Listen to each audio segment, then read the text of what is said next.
I'm just going to set up a poll and turn chat comments on. Double tap to say like.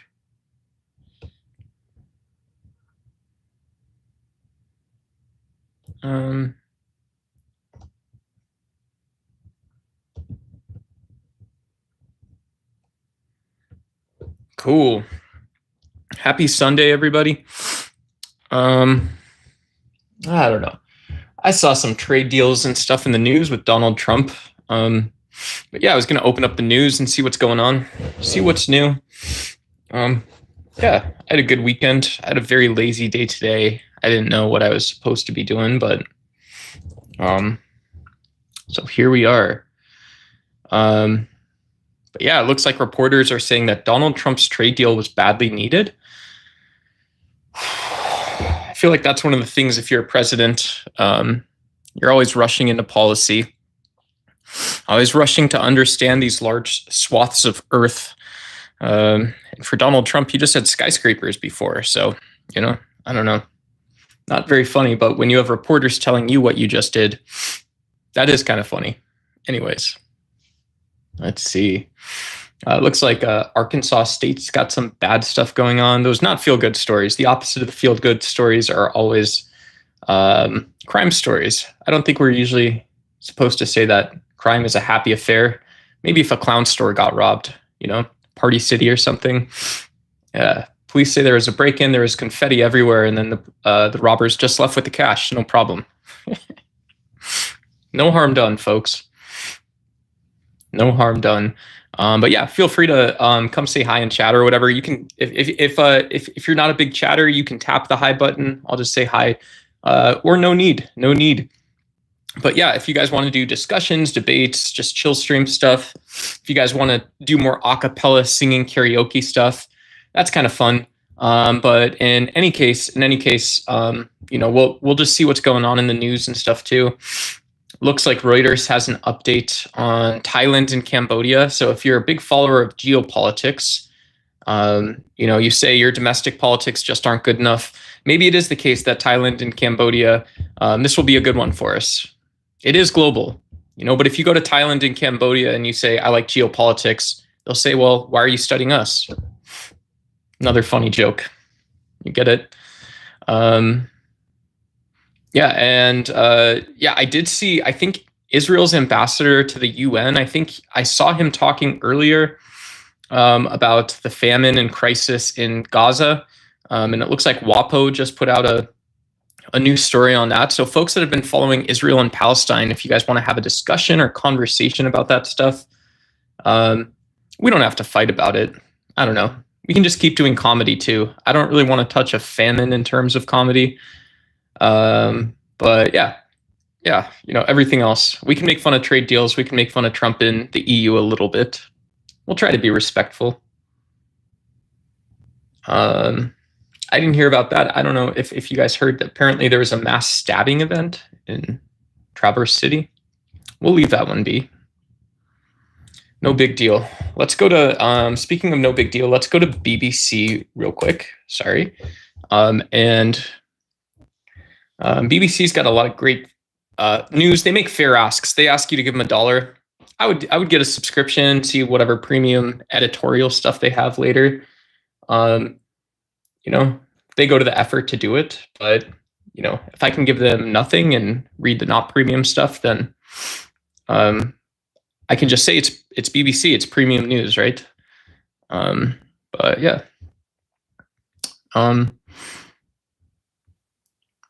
So BBC is saying the trade deal with Europe was a big win, but not a total defeat for Brussels. So I'm going to read a little bit of this story. After weeks of tense negotiations, between their top trade officials, the European Union and the US have finally struck a framework deal, and it comes on the eve of America's latest round of tariff talks with China. Ultimately, it took leaders from Washington and Brussels to sit down face-to-face to reach Sunday's agreement. And these things are always kind of 50-50. Wieslow, Fableton, not really much. I studied political science, so I have a little bit of knowledge of politics, methodology. I've done a lot of philosophy on my own.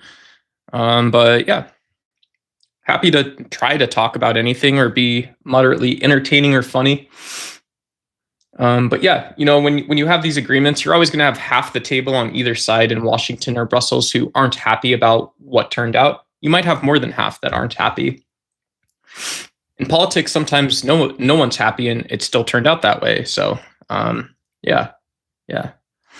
That's something we've also seen with the other deals that President Trump has struck. His personal involvement is what has pushed them over the line, even when the prospects of a breakthrough did not seem bright. Yeah, and so A-Rod, 4505. I'm in the middle of a story, so that's actually a really difficult one. Maybe Sergei Lavrov, saw this trade deal and said, I don't know if you're trying to pull a fast one on me, or I don't know if this is saying that, you're finally kind of getting what we're saying to you. And the funny thing about that is everybody's still waiting for a time machine to figure out what it is. Ha ha ha ha ha. No, you like that? A little Sergei Lavrov humor. Sergei Lavrov, yeah, that's one of the ways to tell this story, though. That's one of the ways to tell this news story, is that it's possibly the case that people see this European-US tension, economic ambiguity, and say, well, is this really, is this a together move to sort of pull some of the tension off of Europe and their relationship with Russia, perhaps China, perhaps regional and sort of middle powers around the world? The other way to see this is that, Donald Trump saying, let's get entrenched. Let's, if we both sort of cut our hand a little bit, we do the mafioso thing. It appears that we have to spend time together then trying to fight some of the sort of negative perceptions about how things are going right now. And so, yeah. Cool. And so, you see this is like a big brain advanced way that politics works, is you can see the same story and you have to be able to interpret it through multiple lenses and perspectives. Even if you're just looking at it from an American or a European or Latin American or African perspective, you're looking at the same story, trying to figure out, what are they actually doing right now? I know Donald Trump tends to be a fairly simplistic thinker. He tends to be very blunt and transparent. Maybe sort of like Vladimir Putin in some ways, I'm guessing. I don't know. I actually don't know. I don't know the man. But yeah, so this is kind of a wild story, kind of crazy. Yeah, it's really scary. If people are looking at this and it looks like people are running around with a hammer and saying, we got to have tariffs, we got to have foreign investment, all these things. This is, even though it's perfectly legal to already raise your prices or to go seek investment and build partnerships, now politicians are doing it. And so it's kind of this ironic small government, no government, MAGA government, This is one way that some people on the right and the left will see this in the United States, most likely, Do you know the other way that people on the left and the right in the United States will see this is on TikTok? So we'll have both. But there we go. Hey, what's up, Alan? Are you trying to look like Matthew McConaughey in Dallas Buyers Club? If so, you nailed it, mate. Yeah, appreciate you. Yeah, no, I didn't think so. I just had my hair. I don't have HIV, but I appreciate the comment. It's very nice. Thank you. Cool. Yeah. And so, yeah, last year the U.S. bought $236 billion of goods, more from the EU than it sold to the bloc. So Donald Trump wants trade parity. I don't know why. We all like round numbers. There's definitely economic deficiencies and all kinds of things that, the U.S. is going to want to do. Just always curious the best way to do that, the way to explain it, and that kind of stuff. Hey, thanks. Appreciate you, homie. And yeah.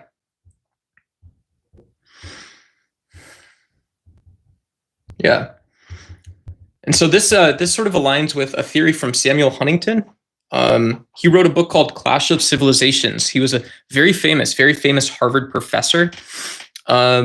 And he wrote about how competition in geopolitics was actually focusing around, how do people in the West, how do liberal Christian democracies or just liberal democracies compete with the Arab world or compete with, whether it's all of Asia or just sort of the Sino, like the Chinese sort of style political bloc. What about Latin America? Is this explanatory? Is it useful? Hey, Patrick, good to see you, dude. And yeah. So this is one of those things where Samuel Huntington would help us interpret this and say, well, this is like, a marital fight in some sense. If nobody's happy, it's probably because things just aren't going as well as you thought they would. Things that you're just in a bad time right now, or you're at a time where you have to make tough choices. There's a reason that this sort of deal or decision is looking outward. It's not looking at Europe or the West. But yeah, Donald Trump historically has said the United States need to win. It's about competition. It's about this very antiquated, almost feudal version of realism. It's a different story, totally different story. It's just saying that when we analyze this event, we just almost have to only look at what the United States does. We only look at why any individual nation makes a decision.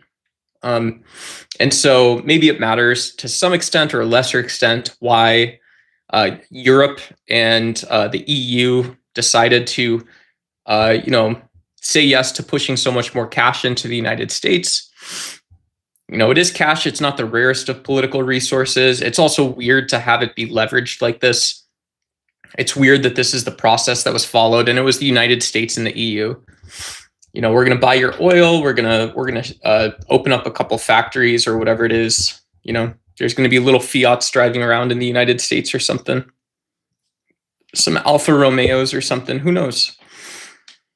Yeah, they're still going to be selling us cars and stuff or whatever. Yeah, BMWs. So we'll see. That's kind of a joke, I guess. A little funny. Trump's idea of a 15% tariff with EU flat across the board doesn't work. He's already said pharmaceutical won't be a part of it. Given the lobby's work, he'll have to roll back industry by industry.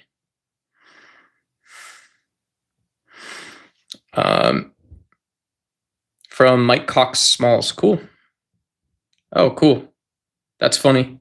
Deejvade, good to see you.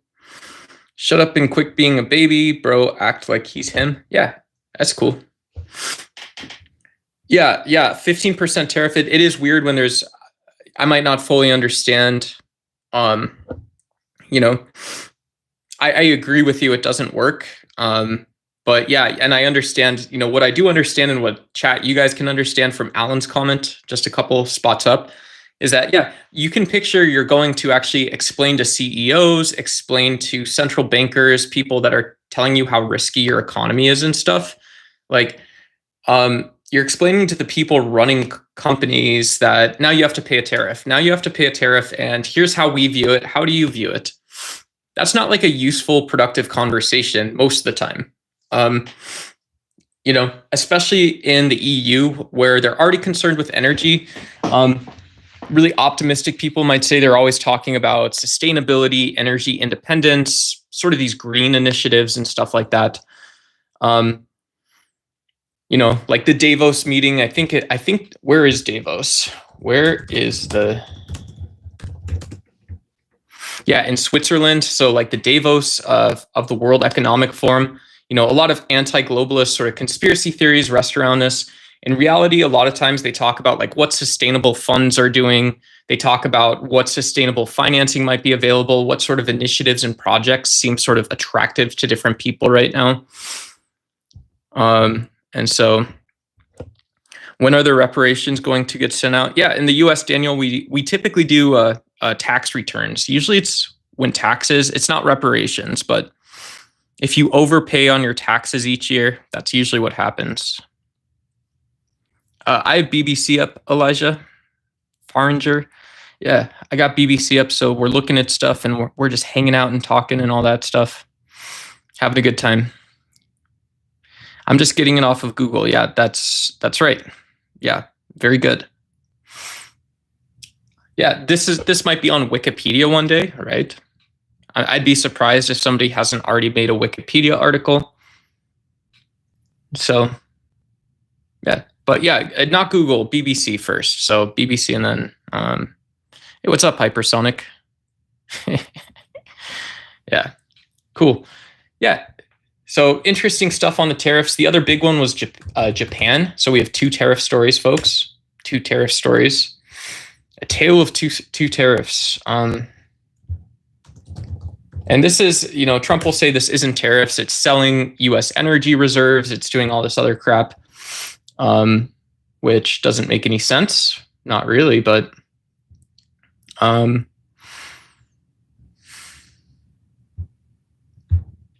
this was like a week ago, not a big deal, but yeah, sort of Trump announces massive trade agreement with Japan. So this might clear up sort of what it looks like when companies have to pay tariffs to the United States. Donald Trump announced a long-awaited trade agreement with Japan on Tuesday night. The framework between allies and major trading partners appeared elusive just weeks ago. I just signed the largest trade deal in history. I think maybe the largest deal in history with Japan, Trump said during a reception with the great Republican members of Congress on Tuesday night. They had their top people here, and we waited for it long and hard, and it's a great deal for everybody. Cool. Yeah. So, yeah, I don't know if you guys are MAGA fans and you thought tariffs were going to turn out this way, where we're selling U.S. oil. We're waiting, whoever, so we're selling U.S. oil. We're waiting to have some European investors come into the United States and just invest more money in the United States than they were before. And yeah, now we're seeing that with this trade deal.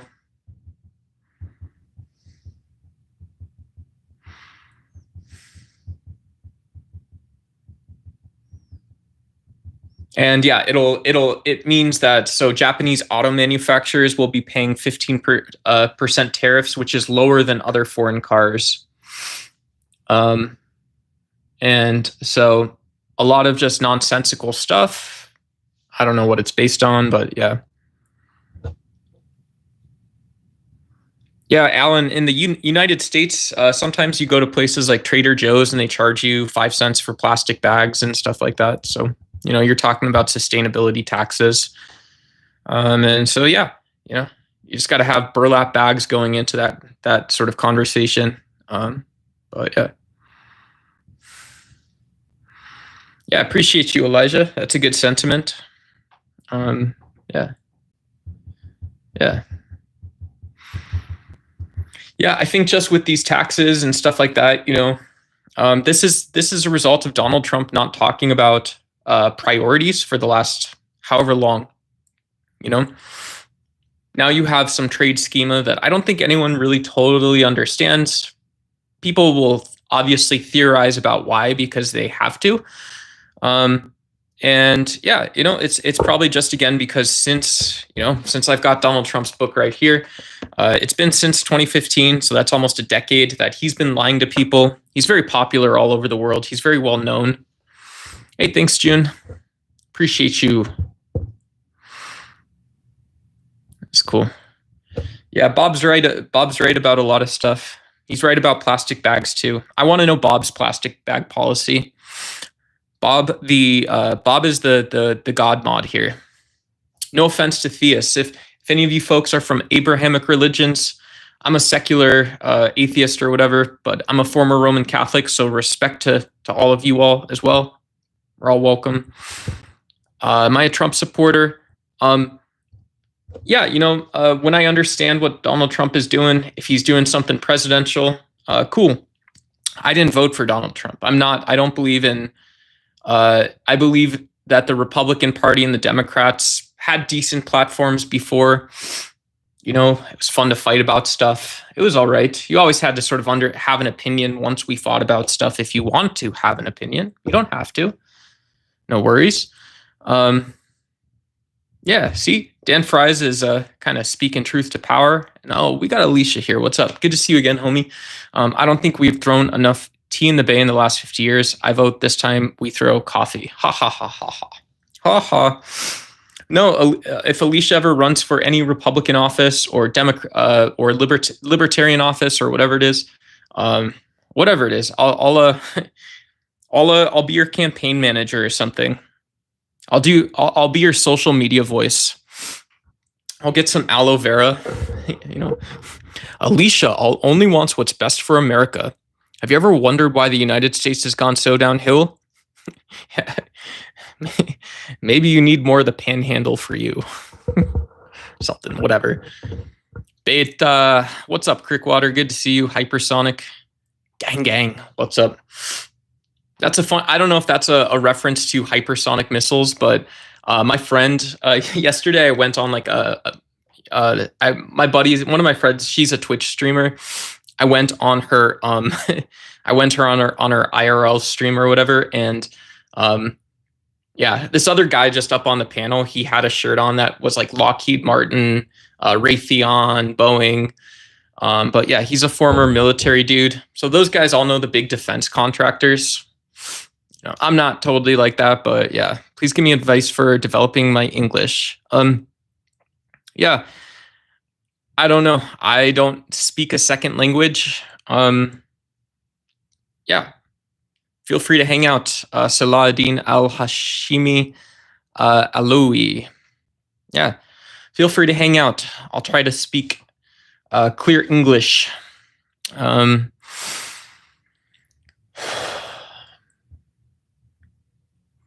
Yeah, and so, so the United States, for whatever reason, is going to have $550 billion of foreign capital from Japan. It's also going to have 400 some billion dollars of foreign capital from Europe. So lots of investments going in. Word, dude. Respect to you for that, or whatever. Yeah. Yeah, cool. Appreciate it.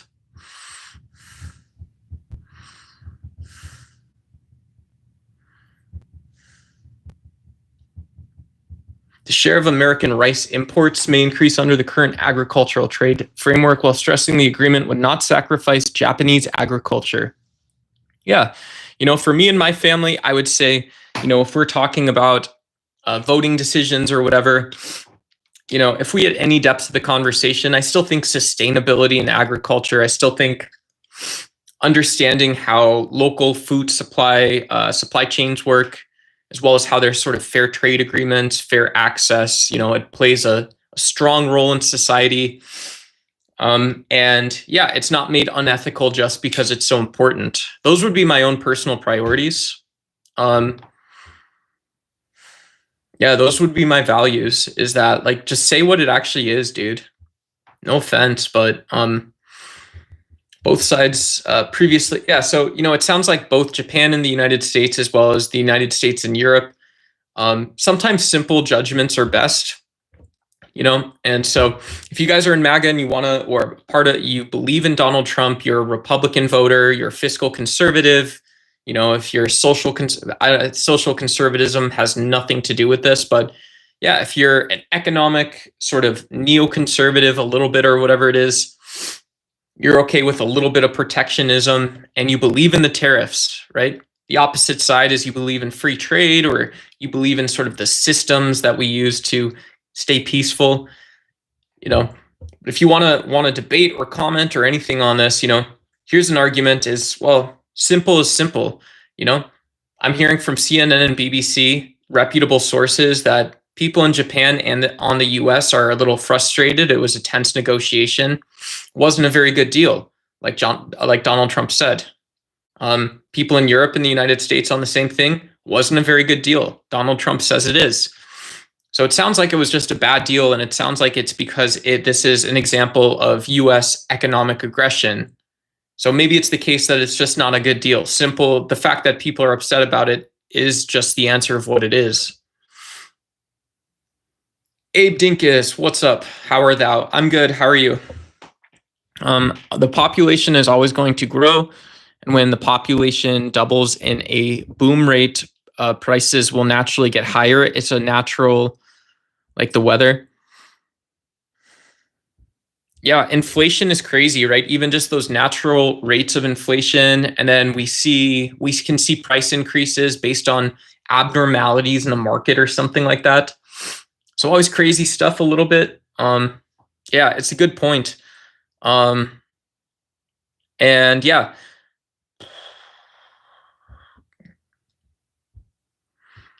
Yeah, we tend to think that humans are innovative. So innovation in economics is often described as that sort of force that helps balance prices and financing and cash and all that kind of stuff. And so when you have new products that people need, you have new ways to do business that are more efficient or effective. We just tend to see markets getting a little bit stronger. Lots of reasons, lots of levers for this kind of stuff. So, yeah, that's a great point, Hypersonic, is that, yeah, when you have more people buying the same products or more people competing for the same products, whether this is coal or oil or steel in the ground, copper, gold, uranium, all kinds of stuff, when we see more people competing for stuff, that also drives up prices.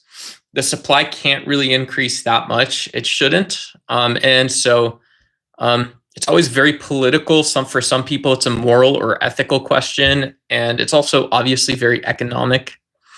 Not obviously, but it is. Why Japan having Trump parades? Justin J, that's another one of those things I haven't heard that. It seems like the knowledgeable people about Trump's tariffs making Japan second worst or whatever, second worst after the United States, are all still very upset. It seems like everybody's fairly upset about this, including people in the United States. Doesn't change anything, but Donald Trump hasn't announced the sort of goal or plan for tariffs. I don't think he understands them really. The negative impact from alienating our allies through tariffs will far outweigh the taxes we pay. Yeah. And if Donald Trump doesn't actually understand anything except having to pay more money, and I can show you this real quick. I got something to show you guys. It's entertaining. It's not that great, but let's see. Do we have it? No, this book doesn't have that picture, but yeah, so here's a couple of Donald Trump's properties that he published. He published these in his freaking book, but like a question of transparency after this is like, well, does Donald Trump actually understand competition and violence on the international level? If it's the case that all he understands in a very complicated time is this sort of economic competition, I don't think it's bad faith to ask him to be transparent and explain, how long are we going to have tariffs, Mr. President? Come on, dude. Hey, yeah, good to hear that, Abe. Yeah, cool. I wish I had something better to say to you. No offense, but yeah. Hypersonic, no, okay. Hey, Walter Ice Salt. No one's willing to have kids. Yeah, another great point. You hear people online talking about the birth rate crisis. I don't understand what that is totally, so I'm going to skip past it. I'm not aware of like a population crisis or somebody that doesn't know how you do it. Yeah, chat, let me know if you're one of these people that doesn't know how you do it, and you're worried about population because you're like, I could do it, but I don't know how to do it. Let me know where you go for resources and stuff for that kind of stuff. Just I don't know if it's like a wiggle, or you have to like jump a little bit or whatever, but do let me know, folks. Rocco Love, Trump is the best president in American history, did more in 6 months than Biden did in 4 years. Cool, appreciate that. Yeah, I don't know. So Rocco, I've got a point for you. I would say Kamala Harris, as well as leaders in the Democratic Congress under Biden, did a great job controlling Congress. We didn't see sporadic policy impacting global affairs or impacting our perception of America's ability to act in the international arena. Under Donald Trump's first term, he signed the Abraham Accords, which is terrible policy. We're now seeing Sudan collapsing. We're not really clear on where our friends in Saudi Arabia or UAE stand. We also additionally had a stealth strike on Iran, which didn't happen under Obama or Biden. And, even if those things could have happened or could have been different, I think you supposing Trump is the best president in history doesn't actually say anything about what America was actually like under Biden. Not that I wrote a scathing article about about both Trump's and Biden's Middle East policy the other day. It's a little harsh. It's saying neither one of them is ambitious. That's saying I might as well have not voted for you. Very truly. And so Rocco, I don't totally understand your point, but yeah, I spelled tariffs wrong. Probably. I'm a horrible speller. So yeah, I spelled, if Ray actually knows how to spell tariffs. Looks like he did right there. So cool. Hey, what's up, Ben? Good to see you again. We got Ben back in chat. Spike Metrone, triple Trumper here. Thanks for the platform to get my voice out. Yeah, Spike, go ahead. I got Donald Trump's book right here, Spike. And yeah, let me know what I'm missing. All folks that aren't Republican, aren't social conservatives specifically, or economic conservatives, neoconservative, whatever nationalism means to you or America First means, whatever these words mean. In reality, let me know what I'm missing, because I'm obviously covering things from a little more center left, trying to be a little more global in my perspective. Not just cut that information off at the source, right, Spike?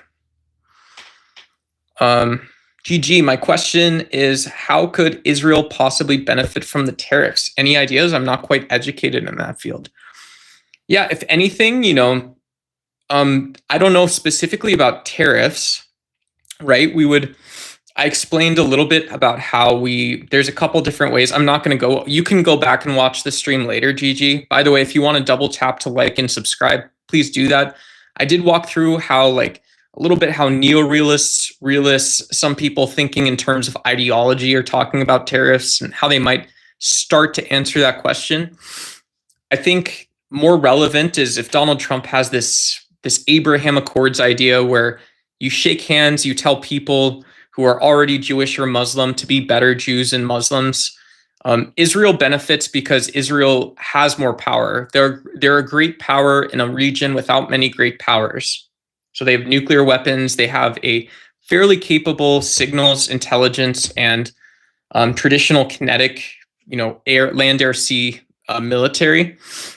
And so they benefit because if people treat you as if you're doing diplomacy or you're striving for peace in Israel, then a very small subset of Israeli society, meaning their military, appears to be a little bit more capable of operating. You might say there's other ways, but it's hard to say if it's good or bad. But that's in my view how Trump supports Israel, is basically by acting like a moron. He says, I don't know enough. We could never know enough. So we'll say these really stupid things to people. Yeah, I don't know. What are we going to do? Yeah, for 10 years, Ben. For 10 years, what else would we do with money from the tariffs, asks Ben, if you aren't going to put it towards manufacturing at home? Yeah, what are we going to do when we have $1 trillion in outside capital? Obviously, the United States can spend $1 trillion. We're really good at spending money at capital investment, but we're really good at that because it's been something people have wanted to do and they could do otherwise. Yeah, instead of just whatever. Instead of buying debt or buying whatever it is. And so that's useful because it's very, very concrete. It's very sticky. It's very based. Just for my younger folks in chat, very based sort of approach to things. It's you can go buy an apartment complex, or you can go be a tech or manufacturing or e-commerce investor. And you have to actually decide that. So this is what liberals say, sort of annoying if you're not into free market capitalism. But I'll tell you, boy, does it work. It does actually work really well. Whatever. Donald Trump is a hero to the nation, says Spike. Yeah, that sounds like more sort of propaganda or, Yeah, I appreciate the sort of virtue ethic or whatever. Donald Trump is a hero to this nation. I don't know if you're trolling me, bro, or whatever it is, but, to me, it sounds like double speak almost.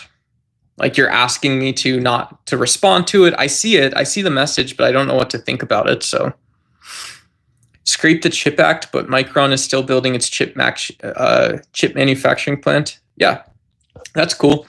I have a Taiwanese on my little Chromebook that I've got right next to my Lamborghini in my garage. Are we doing Ty Lopez meme? But I got a little Taiwanese processor here, and so I'm sure I'll depend on AI data centers. I'm sure some of these companies will eventually make consumer chips. Who knows? Who's going to make the first AI chip that can work in a cell phone for 10 years? Like we like ultimately that's something that we need to do, right? It sounds very silly or stupid to have Amazon selling like literally, 10,000 cell phones or 50,000 cell phones a day. Jeff Bezos' old company selling 50,000 cell phones a day or 100,000 cell phones a day. Who knows? Alibaba might sell 300,000 cell phones a day. Everyone might. And so, this is why Americans often support Americans doing this, because it is actually important. And companies understand that you can't predict if people are going to be buying throwaway phones or not. I get that's not really satisfactory, but it's like, cool, that's understandable. That's pretty based, bro. It's based as hell. Trump's a negotiator. Trump's a boss. This is a very powerful president. With these traits, the world fears him. I observed it watching the interviews. Donald Trump just gave the funniest interview I saw. He was yelling about like European nations getting into a helicopter. That was funny as hell. I don't know if you guys have seen that one. He was yelling at like, am I Muslim? No, I'm not. But assalamu alaikum to you, or whatever it is. Appreciate you. I see Rich is not part of MAGA, which is cool. That's cool. Cool with me as well. What's the double tap thing? Yeah, if you double tap the screen, it likes the video. It goes thumbs up. You don't have to like the video, obviously. Yeah. Oh, so if Bob is the God mod, I don't know. Alicia can be the Spartan mod or something. I don't know. Yeah.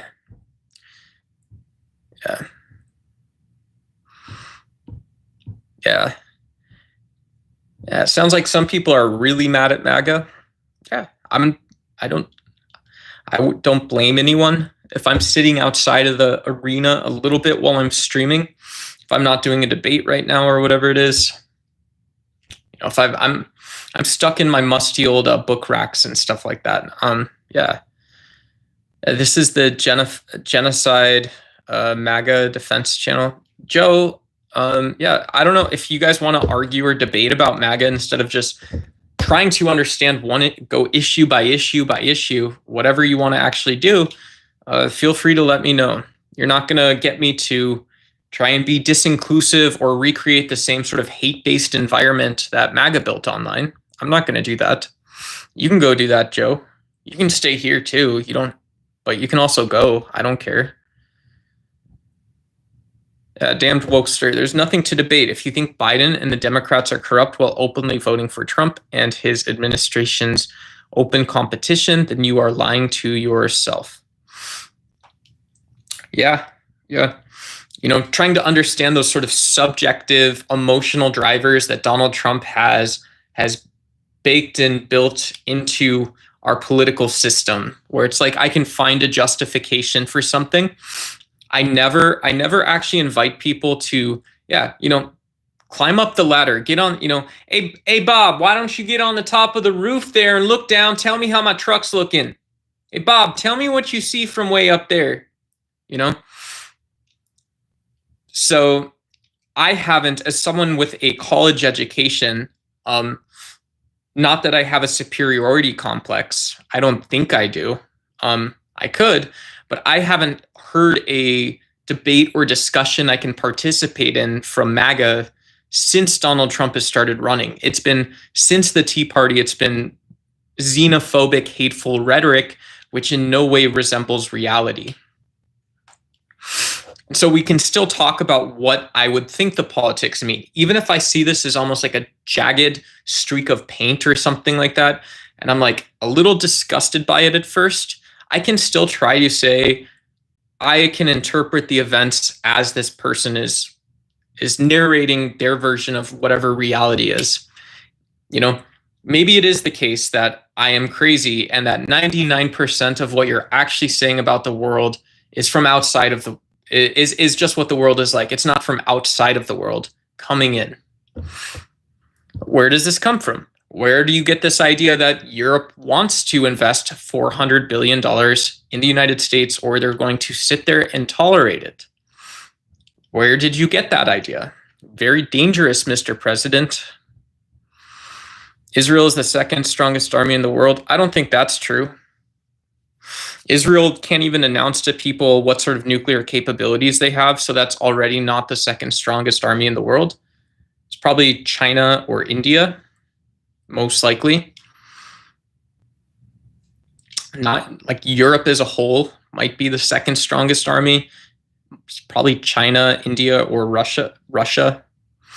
I don't know why anyone would think it's different. Israel probably has some pretty gnar stuff because they're really rich. They've got a good university programs, good relationships with lots of very developed nations. And they've always had a security need. So if you want the icing on the cake, right? If you guys want to level up your, just the way you think about this, you picture Israel, building this military over the last, whatever it's been, 1948, wasn't it? And so, you've got 60, 70 years, we'll call it 50 good years in Israel to build this military. And compared to other places, like if you were to go to Tenerife or Ibiza or Switzerland, they say, Japan, we don't need that big of a military. Israel has said, well, we need a military. And so this doesn't magically make you powerful, but it might make you more capable over time in a way that's somehow meaningful or significant to predict what Israel might do and how Israel views the world. So that's important, perspective, and then that game theoretic sort of capabilities. This is what geopolitical analysts sometimes talk about. Obviously, this is not like it's an expansive topic. It's always interesting to cover and talk about for me, but it's an iceberg. I don't know all that much. Crickbrick 23, F Trump free Palestine. Yeah. I saw, it was making me a little bit upset and mad. I did see Israel's, I'm a huge Israel supporter. Okay. So I'm a huge Israel supporter. And I'll just admit my bias when I see just the violence in a society. It's like, well, it looked like what you guys did is elected a political extremist group in 2006. And then you watch that political extremist group wage a silent civil war to take over your society. And then there was a conflict. That's what it looks like. And maybe there's great reasons for it, but I did see that, right? I could understand it more, but I do see it. But it did bother me when in my opinion, now the IDF is very out of control.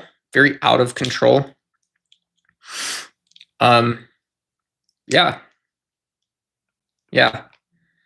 Very sad. The hostage situation is very sad. It's very horrible. It's unacceptable. It's also very true that hearing about double digits, sometimes triple digits of civilians being killed and having this be reported by multiple people is unacceptable. And there's starving people. There's famine. And so Israel is a terror state. I don't know if I think the IDF forces, I don't know if Israel is a terror state. I think the IDF forces are overextended into a conflict in terms of perhaps efficacy. You're not achieving anything else now. So that's what the story ended up being, So who thought that was a victory? Actually? Who thinks it's a victory after you respond to October 7th, if that is what that is you're responsible to do. Instead, you draw in 3 regional powers, which seems like a huge loss, right? It seems like a way to lose. So I don't know. I don't want to go through too much into this like my non-normie side that much. I don't want to think in outside of simple terms on stream, guys. So I'm sorry. Israel completely dependent on the U.S. 100 billion from U.S. taxpayer, whatever. Yeah. So if the Israel military is dependent on the U.S., well, they don't. They have a nuclear bomb. They have a nuclear weapon, right? So Israel's military isn't dependent on the United States in any sense of the word. They have an air force. They have intelligence agencies. They have spies, right? They have spies. They have people doing subversion operations and intelligence gathering and asset development all around the world. They have a nuclear weapon too, right? So those two things don't correlate at all,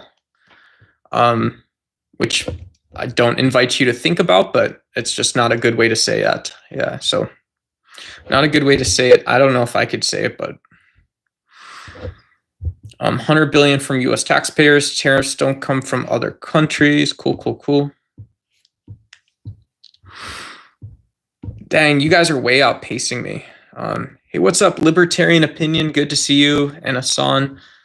And yeah, all y'all folks. Oh, Humanity in Crisis. What's up? Good to see you again. Yeah, good to see you again. Let them fight their own wars. Yeah. If you have that mindset of violence and you're a war, Pete Hegseth, he's our Department of Defense. He's the head of the military. He always goes, war fighters, right?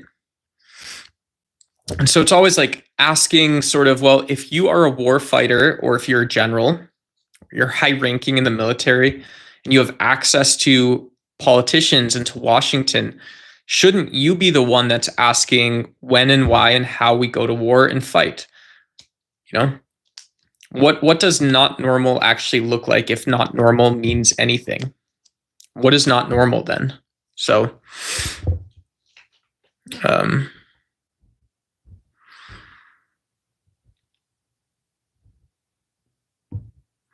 yeah, Anon says Israel is a terrorist state. Yeah.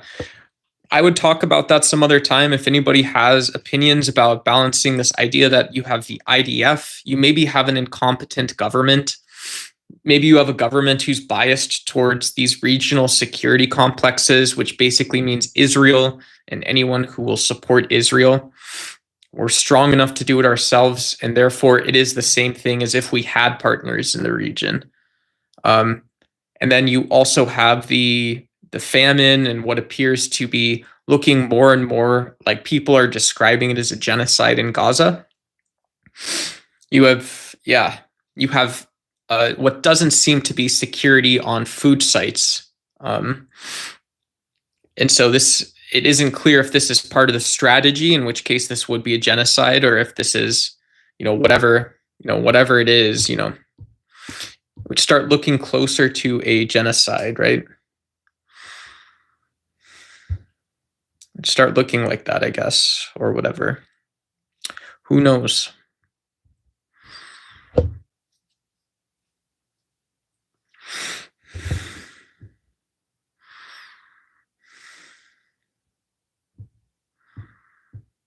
If anybody wants to double tap the screen to like or subscribe, I'm gonna go I'll be right back in like literally 2 seconds, folks. 2 seconds. Might as well, since we're talking about horrendous war. I don't know. It's Sunday, guys. Shouldn't we be doing something a little funnier or fun? Mama is spending all the money on weapons and tunnels. Hey, Adeline. Good to see you, Adeline Nora.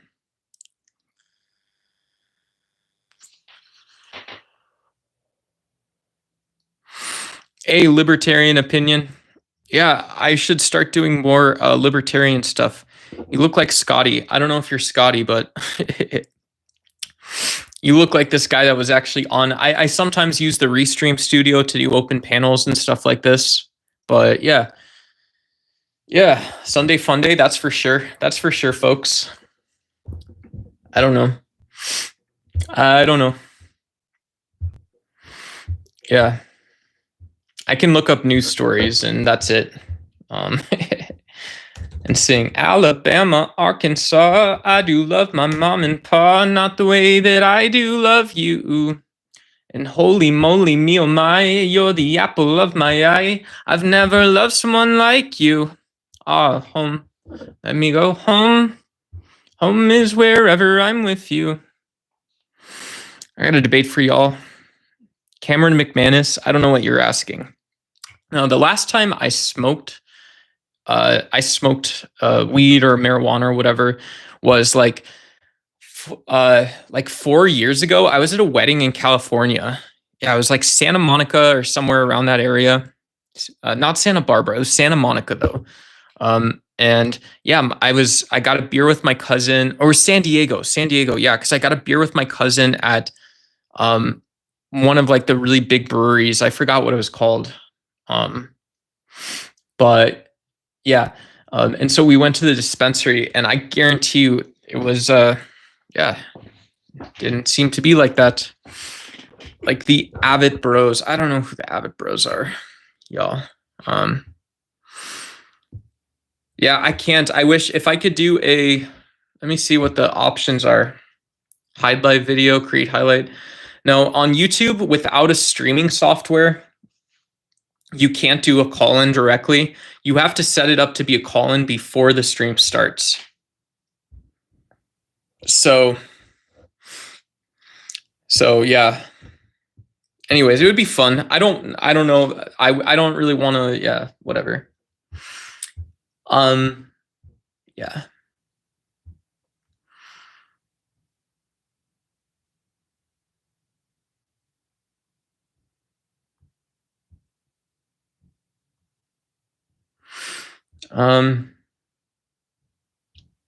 But yeah, that seems like that's what's on the head page of the news today is Donald Trump's tariffs agreements.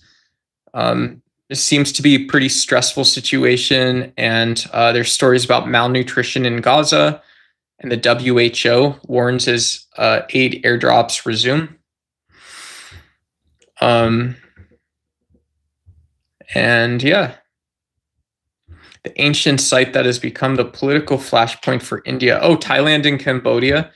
I don't know if you guys heard about that. Thailand is a major US ally.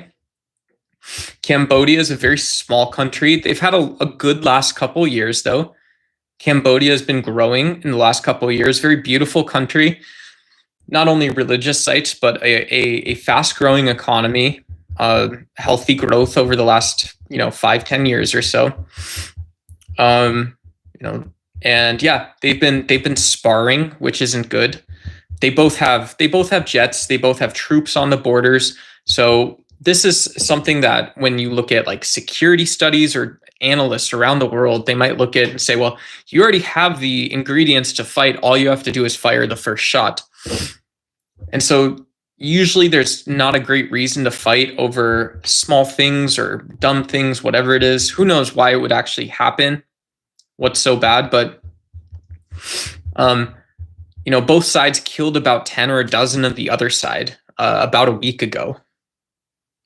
Really bad stuff. So, and so you never know, you see these countries acting out and it's almost like, well, if people in the country believe there's a reason to fight, or if they don't believe their leaders are capable of being diplomatic and finding a way to not fight instead of being diplomatic and fighting, you can end up with an uncontrolled or unconstrained response, which results in war or conflict.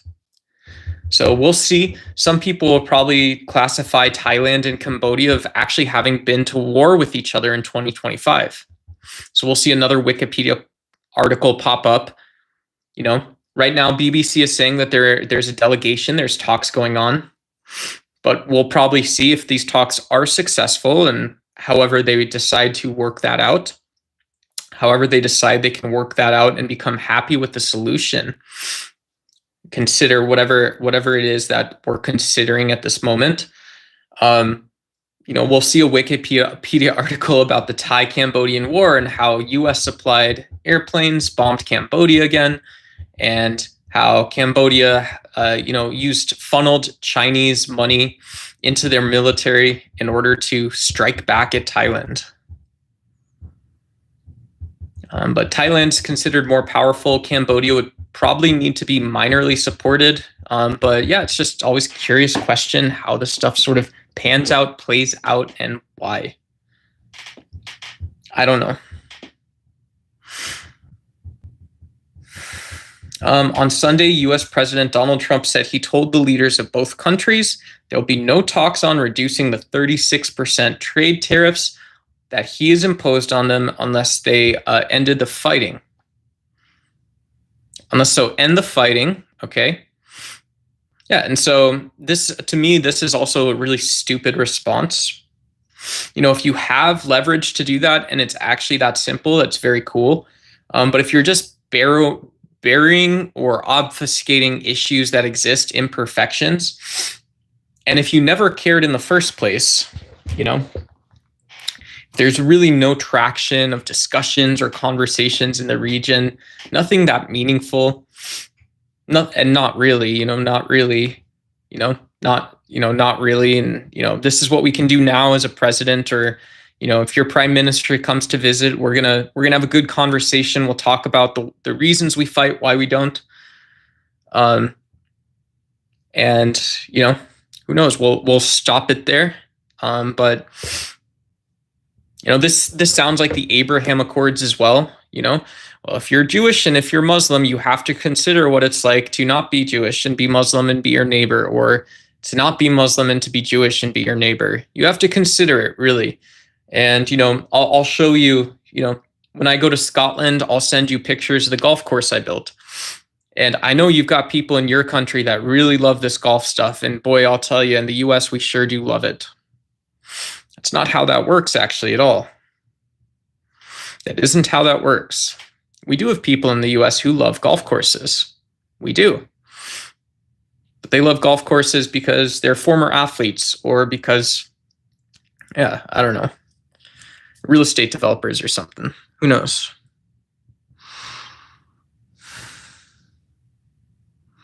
Nice Leverace. Leverace. I don't know if it's Leverace or Leverace. I like Leverace, bro. You look like Leonardo DiCaprio. Oh, thank you, Gabriel Moraes. That's Leonardo DiCaprio's way too handsome for me. Hey, John Smith, what's up, buddy? Hope you're doing well. Good to see you, my friend. Cherry Garcia, hell yeah. I tried buying Ben & Jerry's the other day, by the way. I don't know if Cherry Garcia is the Ben & Jerry's Cherry Garcia. They didn't have the no dairy versions of it, so I didn't buy it.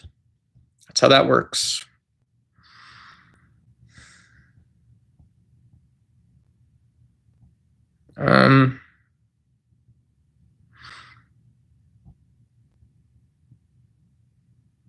Hey, what's up, Lerv? Hope you're well.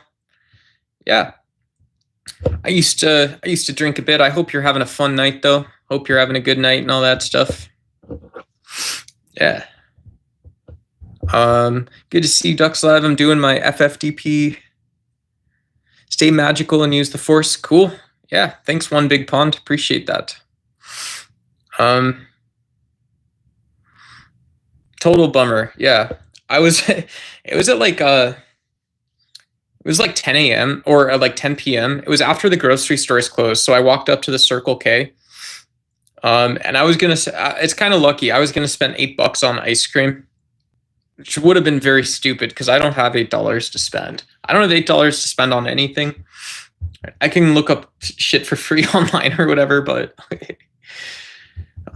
definitely a bummer. Circle K, yeah, it's a gas station. It's a bodega, like a corner store, like a petrol station store. Yeah. They've got all kinds of snacks, drinks. It's where most people go to buy cigarettes. People that are working during the day will go buy sodas and stuff from these places. Very cool stuff.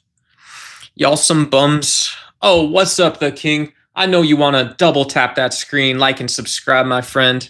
What's going on, buddy?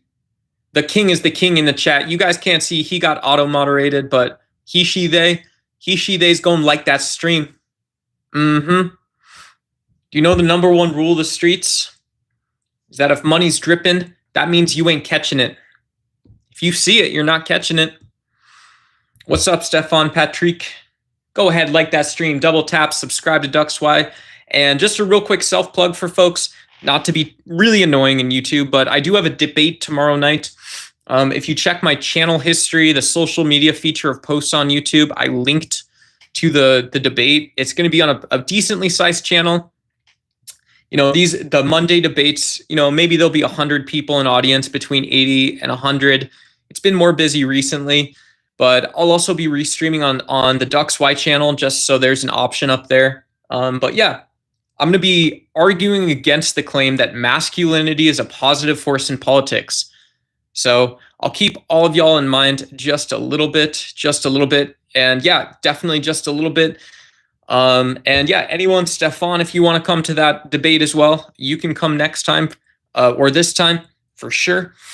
And yeah, cool. You got StreamYard ready? Sounds like you're not into it. Yeah, I'm not going to obviously shut down my live for you. That's a really narcissistic way of looking at it, libertarian opinion. If you know me on Discord, though, feel free to send me a message. I love supporting other streamers, creators. If I come on for 20, 30 minutes, or we do a show, or I just know about your channel, then that's cool too. Oh, is it the place with the gas pumps inside? Yeah. Yeah, that's basically it. Cool. Yeah. Do you like Trump? Like Trump? Hey, random NPC. I'm arguing against these most recent tariffs. I'm not confident in his ability to, you know, if you already failed in a place like Sudan, if I don't believe you actually contributed, you're trying to be very petty and immature and put your name on solutions in like whatever, Kenya, Ethiopia. I'm sure I could pull up more stories about bullshit Trump did in his first term and now. So yeah, geopolitically, I'm very intolerant. I'm not tolerant, so you guys know who I am. Yeah, I'm very intolerant when it comes to geopolitics. You're allowed to have your own opinion, but if you don't do the same level of work or effort or have the same level of transparency while you're doing it, I'm not going to believe you. I'm not going to buy into any of it. Don't talk to me like I'm an idiot when it involves other people. When it involves my own country, we have to be tolerant of each other. I don't think a real estate developer, I don't think a reality TV star, I don't think some guy who is totally irrelevant for every reason except being racist against Barack Obama should have ever been president. And he was a horrible president the first time he was. That doesn't mean that I can't talk about Trump, the POTUS, Mr. President, in the same way, while I also disagree with him. So, you know, MAGA fans in the chat, I respect you. Subscribe so you can learn to talk like I do. But yeah, you know, I'd love to be able to have these discussions where we have opinions. We can even have fierce disagreements where we're not being disrespectful or bad faith towards someone's ideas or perspective. Let me tell you why Donald Trump is actually a moron. They're just not connected.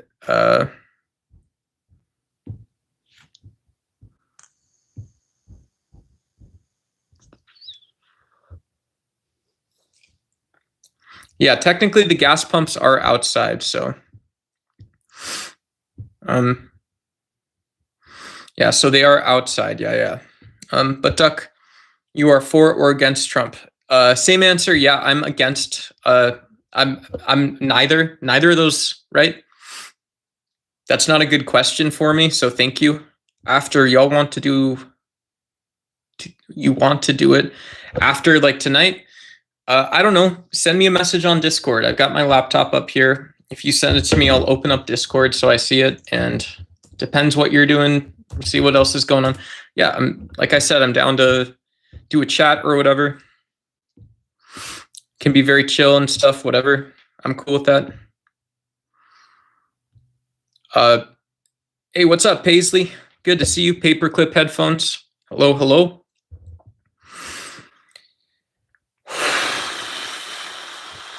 What's my favorite truck stop chain?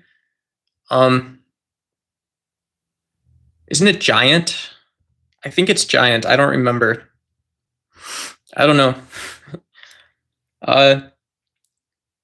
Yeah, there's one between Phoenix and Tucson that I've been to, and if I recall, it's definitely between Phoenix and Tucson. And then I know there's a couple on the way to California from Arizona. So there's a couple for sure. But those are my favorite locations for sure. Yeah, cool. Thanks, Alicia. It'd be cool to see you. Yeah, bring your headphones for chat and stuff. The Raging Tomato, Sarah's channel. Sarah's really cool. She's the host, but it's kind of a wild place, kind of a horrible place. I told you I never voted for Trump. That doesn't make Biden good either. Yeah, having a slight level of distrust or incredulity about politicians is a perfectly fine position to have. That can be your worldview, even, is that, power is corrupting, even elected politicians in a position of power. Doesn't matter if it's Donald Trump. What does Donald Trump do? He lies to you. He lies to you before and after he's in office, because that's what that does. When you create a hierarchy, people lie to you. Maybe they also help you sometimes, but the fact that they lie to you shows that you have to be skeptical. Very simple logic. Libertarian opinion says Biden was the worst president we ever had. Very true. Yeah.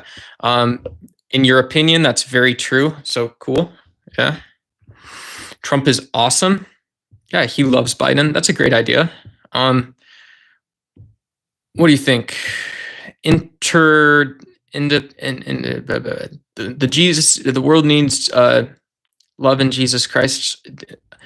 So Joseph D'Angelo says the world needs peace and love in Jesus Christ. Cool.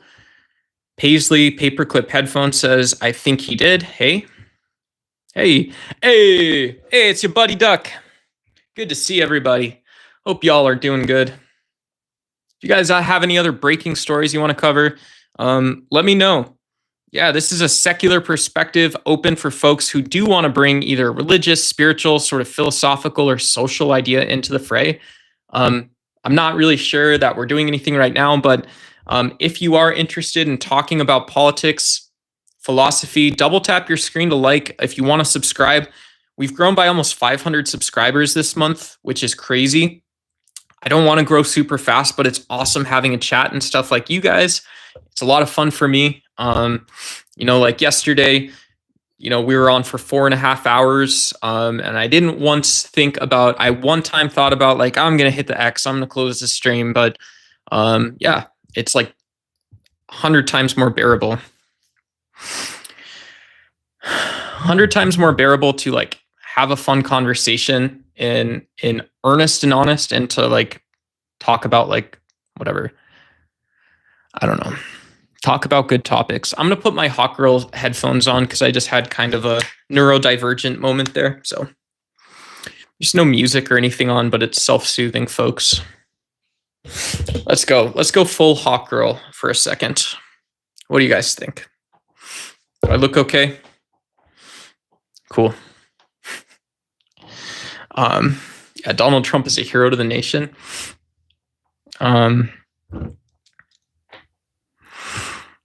Yeah. Thank you for the platform and have a good night. Yes. Breaking story. Donald Trump is a hero to the nation. Yeah. Cool.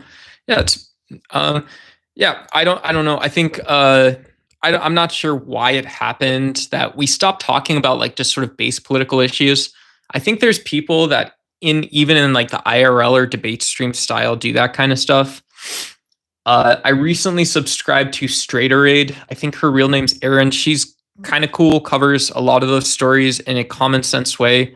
She seems to be, like wanting to cover actual journalistic styles on on like streams and stuff. So, she's a cool one. I'd plug her. But and then Wick TV is one of my other, if you're talking about like finding a drug dealer for like political commentary or something, Wick is a good one too. He's fun. We're the same age, Ducks. I was born in 81. Clinton was the best. Biden was the worst. Cool. Yeah, I appreciate that for sure. Yeah. Yeah, Clinton was a very famous neoliberal in 1996. Biden was the worst. Yeah, I don't know why that would be necessarily. I didn't hear anything from Biden. For 4 years, I didn't hear anything from Biden, and I loved it. You know, so that was kind of nice. Why the Italian? I don't know. Raw Dog Randy, could you please take your clothes off, good sir? Nah, Randy, I'm good here. Thank you though. Appreciate you, bud. Your message got auto moderated, but you're good. Bush Jr. wasn't what's it called? Bush Jr. This was back in Bush Jr.'s. This is my perspective, obviously not authoritative, but he said, like, I'm a constitutional conservative. I myself am a Christian. You know, you guys are going to have a little leeway to run your counties and small towns. You know, don't be one of those after dark towns and stuff, but you're going to have a little leeway to do your thing. And yeah, that was his domestic platform before 9/11. If I remember, he wanted to do aggressive tax cuts and stuff, but he basically said, and I think he was anti-gay marriage, so he had a couple big policies, but he didn't really have that like ambitious or big plans for Congress, which is good because the president shouldn't be super ambitious with Congress unless there's a compelling reason to. So when Barack Obama got elected, the opposite of this, in my opinion, is that he said, you know, if you're a Democratic senator or Democratic House rep and you get elected because you talk about healthcare, guess what I'm going to be trying to do? Guess what I'm going to be working and campaigning on? I'm going to be campaigning to get us out of the wars in Iraq and Afghanistan. However that would work. Who do I ask? And I'm going to be campaigning for this universal healthcare program, and it turned into an exchange. So you're 25, so your memory is womp womp. You and me disagree, but it's all good, my man. Yeah. Cool. Yeah. All right. He did Jack because that a lot of people got mad and Trump promised change, and the word change is just blinded people. It's cool to see people waking up as time goes by. Yeah, great point. Nice leverage. Yeah. You know, I obviously disagree heavily with Donald Trump.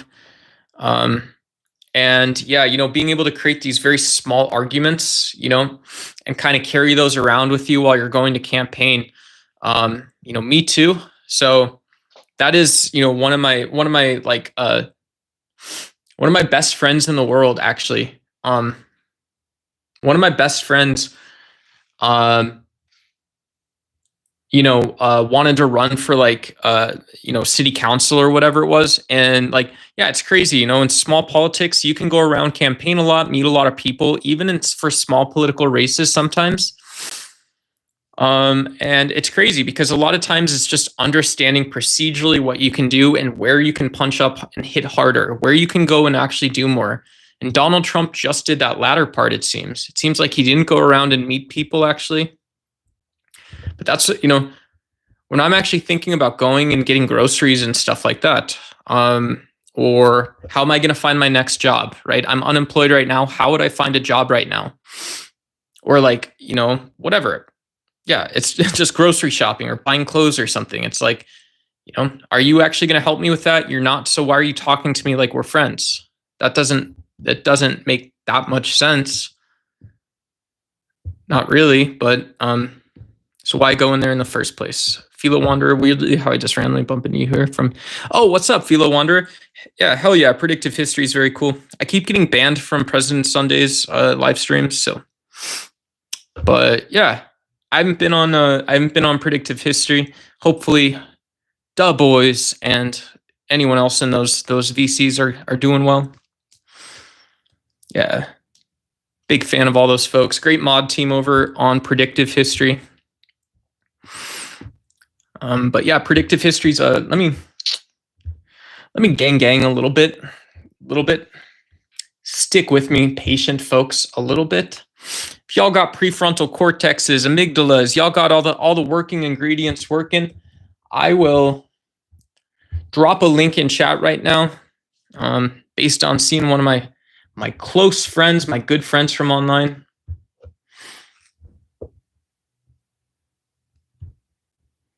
How the fuck do I copy and paste this? Oops. Pardon my French. How the hell do I do this?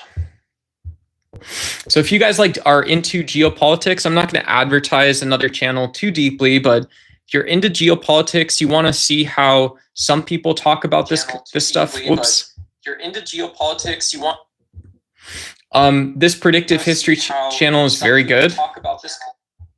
It's very good.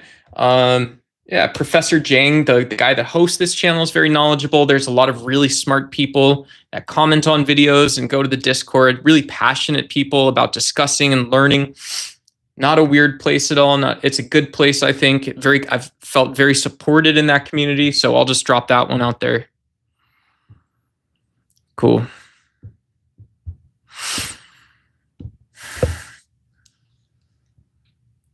Wait, 675 Yeah, see a libertarian opinion. Yeah, if you want to find me on either Predictive History's Discord, or if you want to find me on my own Discord, it's listed on my channel. Like I said, it'd be cool to talk sometime. We can do some gang stuff about whatever it is that we are doing. Be good friends. But good to meet you, bro, for sure. Person, bro, whoever. God bless all y'all. Yeah.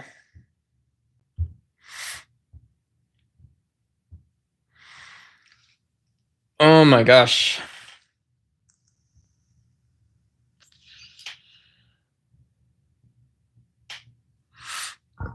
All right, are we doing karaoke or something? I remembered a song that I wanted to sing again, but I forgot what it was.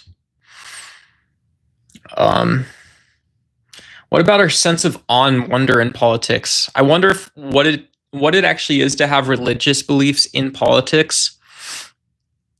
You know, it's weird to see fervor to me. I never understood fervor. I understood anger. People are telling me that my version of society doesn't exist. That's always very infuriating. My version of society doesn't actually exist. Why is that? I couldn't tell you. But I believe it. Yeah. Weird stuff, folks. Yeah. All right. All right. Target. Walmart. Let's go, fam.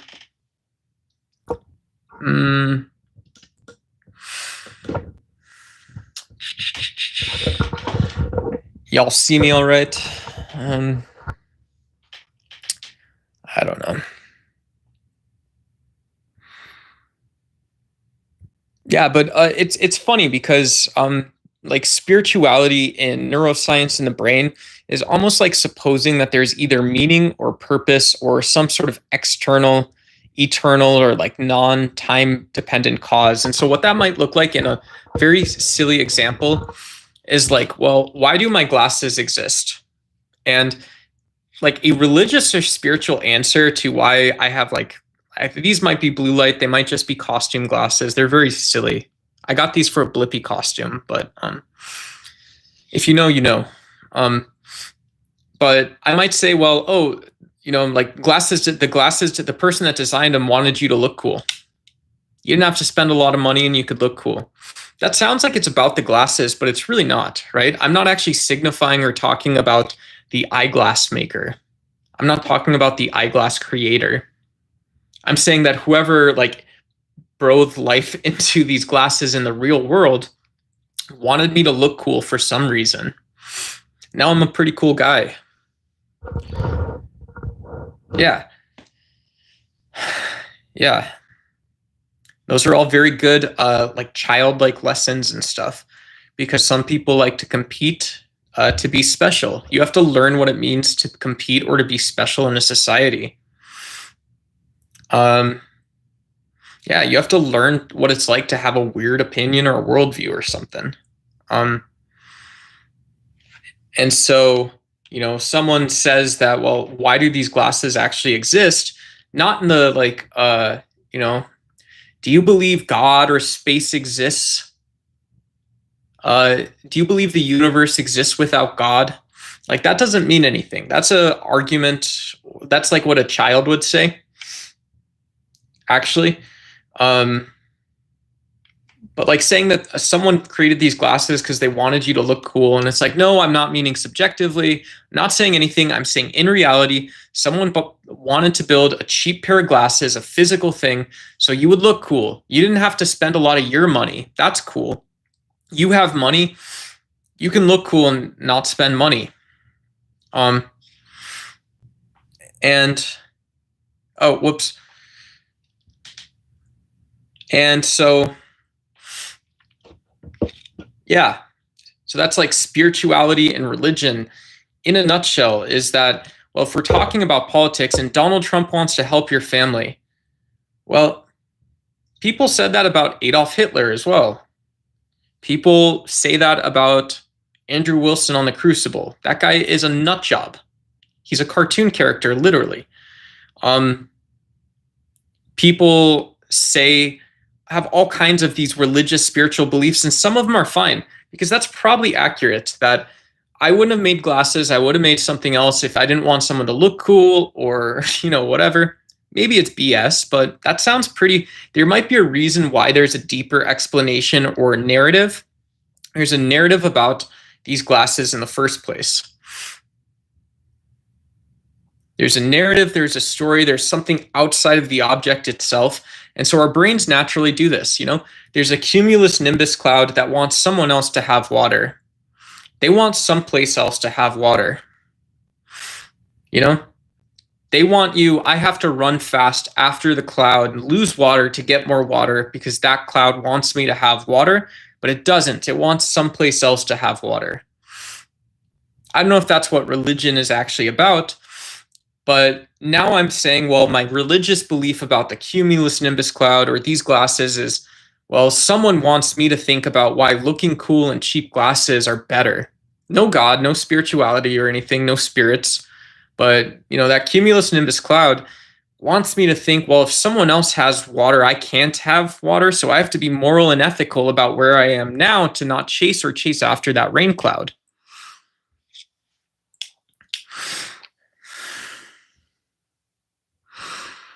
Hey, what's up, Jasem? We're talking about religion and spirituality a little bit.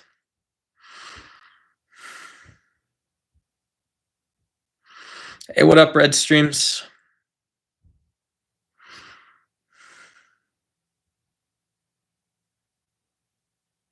Oh yeah, Jasem, we might have been talking about philosophy or whatever, but yeah, good to see you back. Cool. You're an agnostic. Yeah, but evolution. So evolutionary psychology and stuff. We still have religion and spirituality. There's still examples where, if I have coffee or maybe I like the feeling of energy, I might say, well, if we push through our hard days, there's opportunities to gain wisdom and learn lessons. And why are those important? Why do we have these sort of intuitive thoughts? Why do we have intuitive thoughts?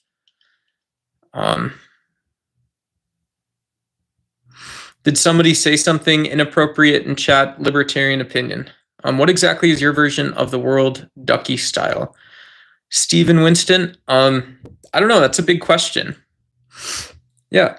I think if the structure of the universe is based on fundamental objects, or if this is a very accurate and clear way to think about things, and if we think in terms of sort of connecting systems, yeah, I don't know if that question is coherent. What exactly is your version of the world, Ducky style?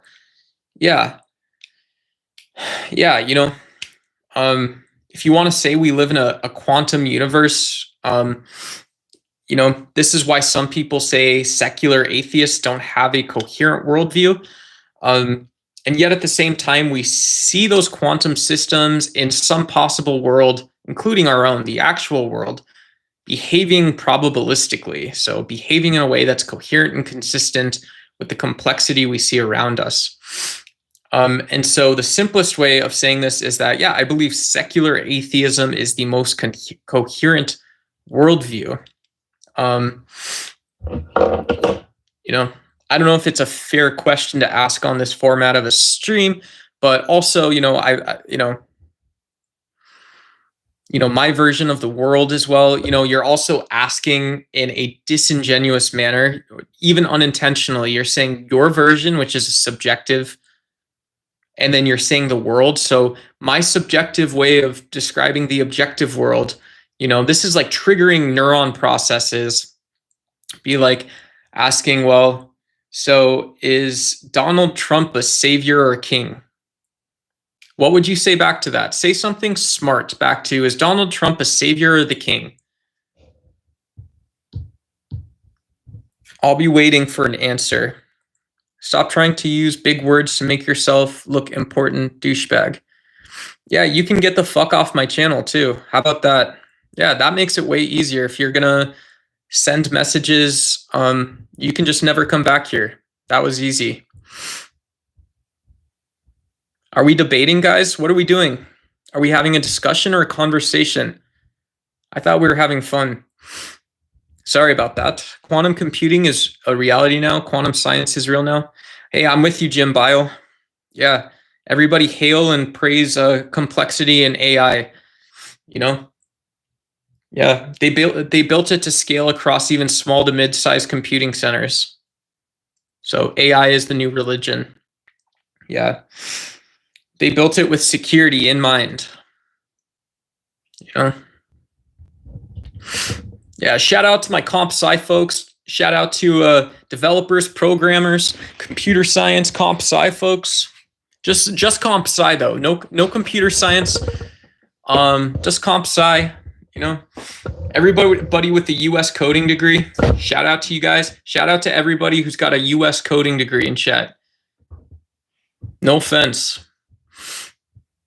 From a US uni or university, guys. But AI is the new religion. Cognitive dissonance.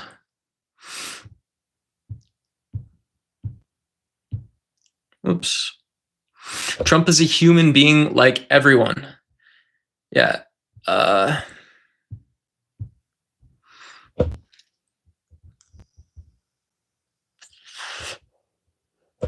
So just so you guys know, at some point I'm going to clear people that I hid from the channel. If that's you and you're a subscriber, if you say the N-word or something or whatever it is, whatever happened that I hid you, I'll delete those. But while you're hidden on the channel, maybe it looks like you can send messages, but nobody can see them. So, I'm not trying to scare anyone, but yeah, but yeah, I see everybody right now. Jasim, Flip, Humanity, whatever, Alicia, Nice Leverace, Libertarian Opinion, whatever. So I see you guys, and if you guys aren't chatting, also what's up? Shout out to you guys as well.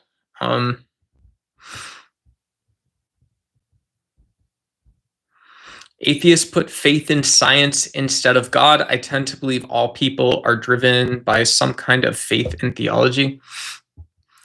Yeah, for sure. The sort of sense of awe and wonder this is how like I might debate or discuss this with like an academic philosopher, theologian like Jordan Peterson or something, is the ideas about cosmology and what the universe can create based on science, right? This isn't putting faith in science, but it's saying that, well, one of the ways I construct stories is at least partially through not rain clouds, not religious artifacts, but it is about scientific narratives.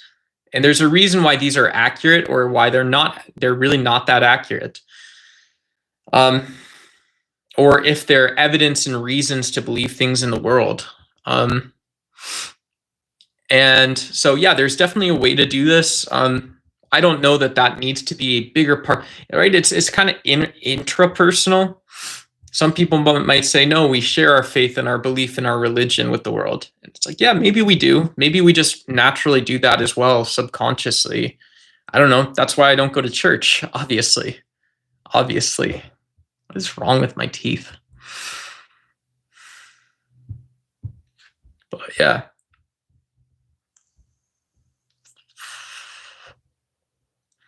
Bro in chat's getting auto-modded saying free Diddy. Nah, dude. We talked about the P. Diddy case. Maybe he's getting off easy. Maybe he's not. We talked about law. Maybe they messed up the case and his victims aren't getting justice or didn't get justice as a result of them messing up that case. I don't know. It's the best I'm going to do for you.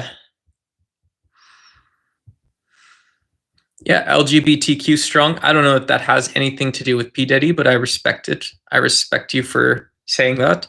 That's cool. Yeah, absolutely. Members of the gay community might have different versions of jurisprudence of understanding what the nature of law is, why the law needs to be responsive in certain ways, where it comes from actually in a society.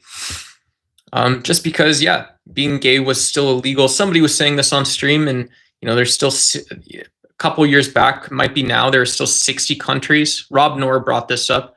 There's still 60 countries where it's illegal to be gay. Andrew Wilson said, fuck them. I say, well, no, that actually means that, when people talk about the nature of the law, as if no one has done this yet, and you're not late to that party, maybe LGBT do see something such as victims' rights, as well as just how proficient the justice system is in describing crimes. Maybe there's like a marginal or intersectional perspective that actually remains relevant in jurisprudence. Why? I don't see that intuitively being true. I see this as more of a moral stance. Just in my basis of it is that the law already captures marginalization and intersectionality. So you might think I'm joking when I say that, but like, let's have the conversation in good faith or something. I told you, yeah, whatever. Leave Trump alone, Ducky. You have better things to do if you try. Purpose. Yeah, purpose. A dog's purpose, folks. A dog's porpoise. A dog's porpoise. Leave Trump alone. Yeah, I don't know. I would prefer not to spend time on this, but this is also partisan politics. It's partisan politics. It's not a personal vendetta or grudge against Donald Trump. Yeah. I really don't, I've never met Donald Trump. I'll never meet Donald Trump. And yeah, if I could, I would shake his hand. And if we met politically or something, I would love to shake your hand, Mr. President. I'd love to. Love to see it. Where is everybody? Where'd they all go? Where were all these friends and allies you were talking about who haven't done anything in the 4 years Biden was president and the 4 years before when you were president, sat there? If they were able to get rich, they got rich and have done nothing with it. Where's this future you were talking about? Where's this problem you were describing? You were the problem. You were the problem. Yeah, look at me. Look at me. I would have like a 90-year-old Batman moment with Donald Trump.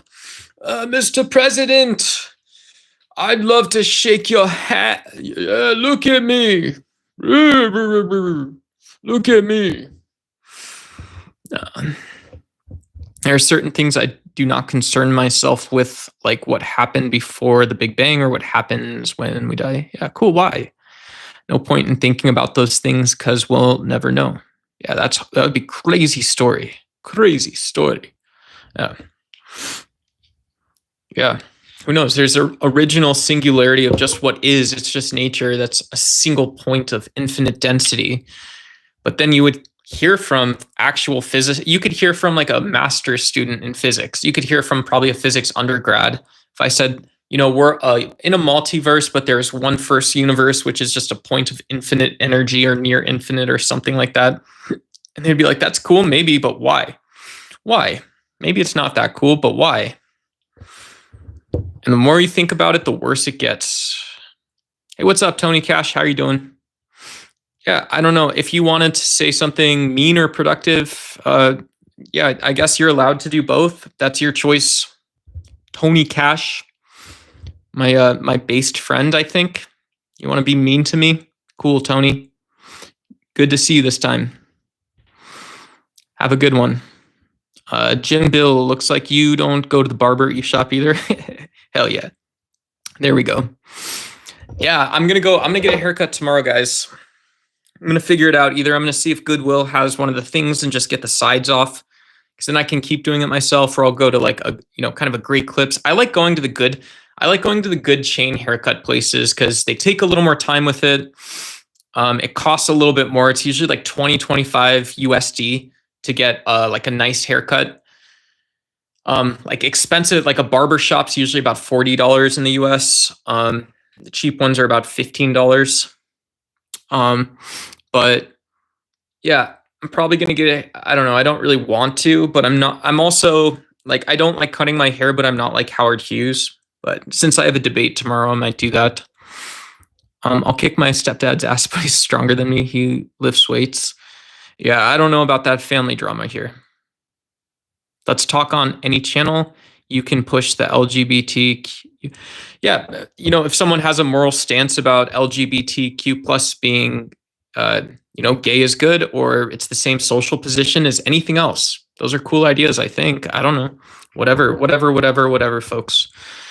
Red Streams, can you reach out to anyone? Islamic countries. Yeah, what's up? Islamic countries like Malaysia, I think, Indonesia, UAE, Sudan, yeah, Yemen, Iran. Where else? Turkey. Lots of them. Lots of Islamic countries, whatever that means. Egypt, Tunisia. Yeah. Flip nose. Yeah. Harsh Pawar. Hey. What's up? Hi. It's good to see you. Have a good one. Good to see you. Hope you're doing well, my friend.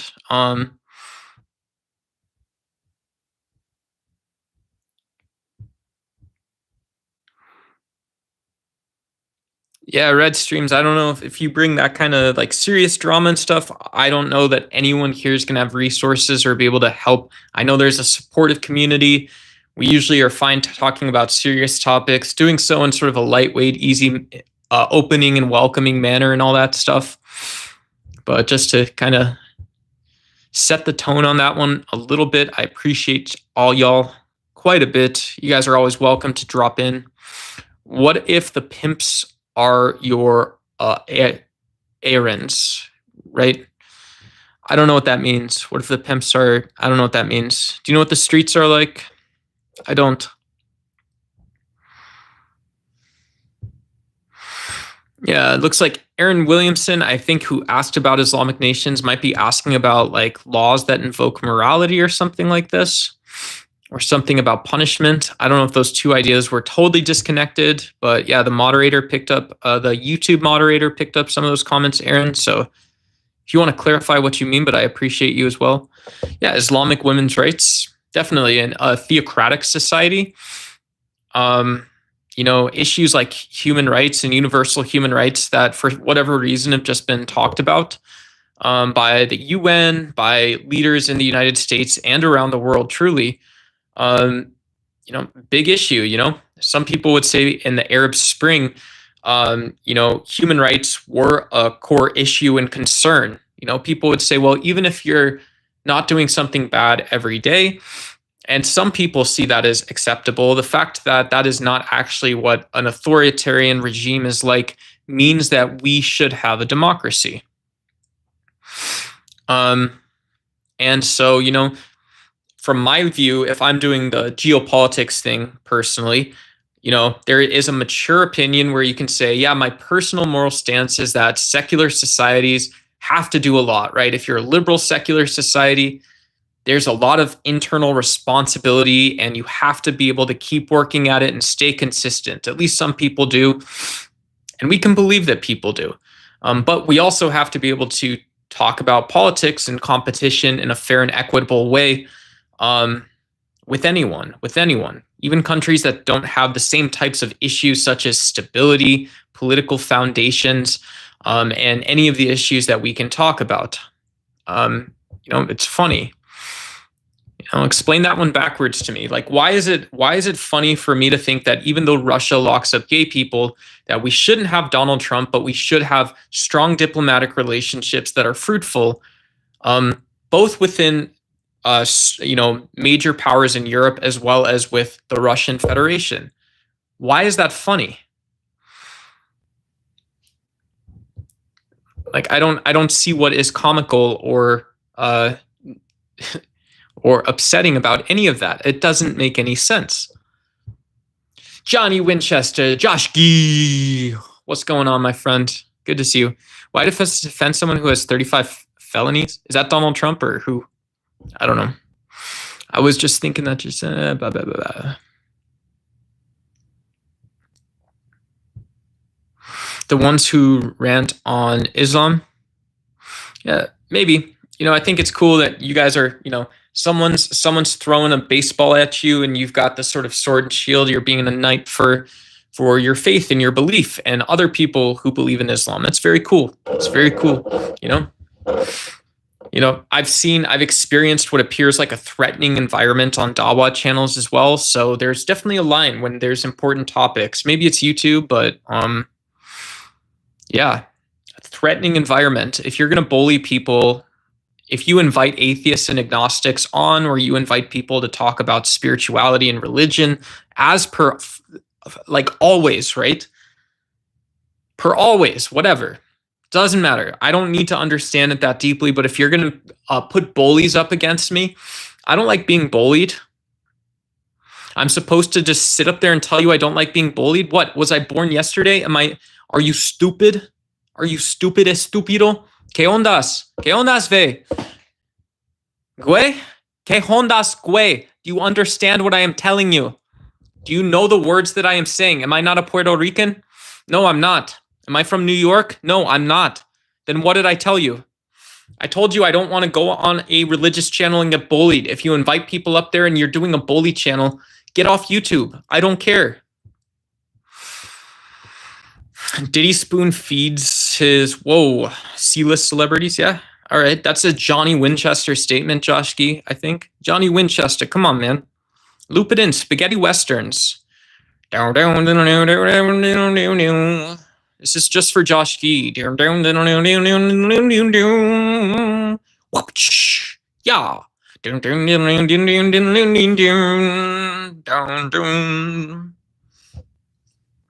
Oh, Diddy got off on the two most major felonies. Not funny. Instance debauchery.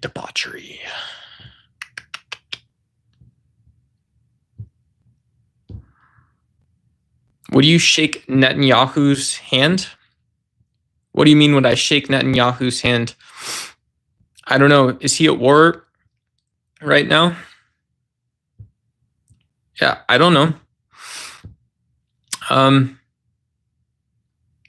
Being that he's the figurehead, I don't feel I have a reason to have believed Ben Netanyahu did as much as he could have to prevent what appears to be a catastrophe now, right? Like, so who knows? Who knows? A man who does nothing. If he could, I tell you what, if Netanyahu could get over the fact that I would be seen as a man who's done nothing and will do nothing with the rest of his life, then I would shake his hand. Then we could actually talk. Physicists are the only people to doubt when you tell them you have a headache.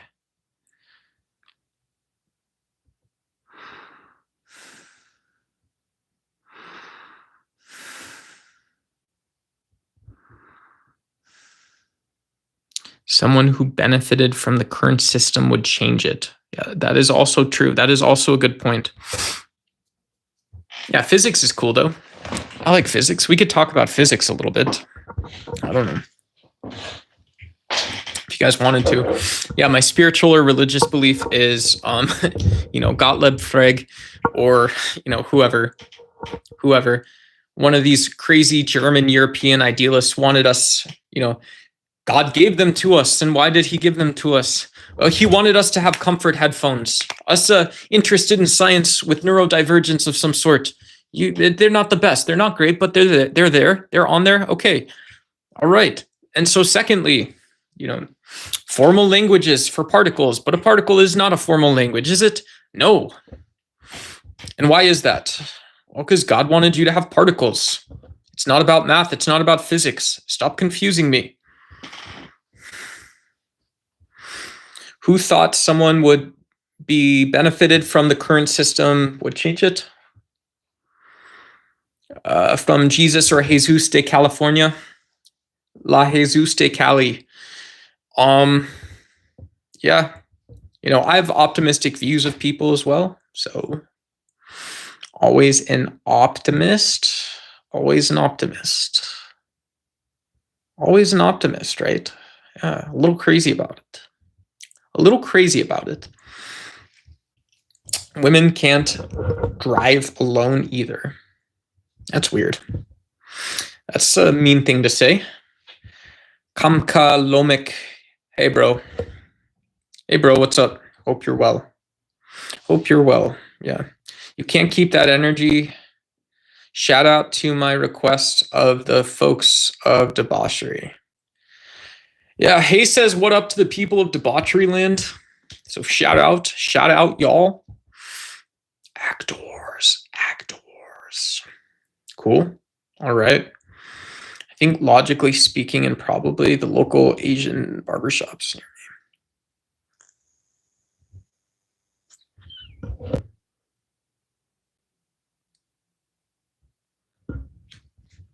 Yeah, I don't know that I understand the logic, but cool. I appreciate what you're saying. That got blocked libertarian opinion.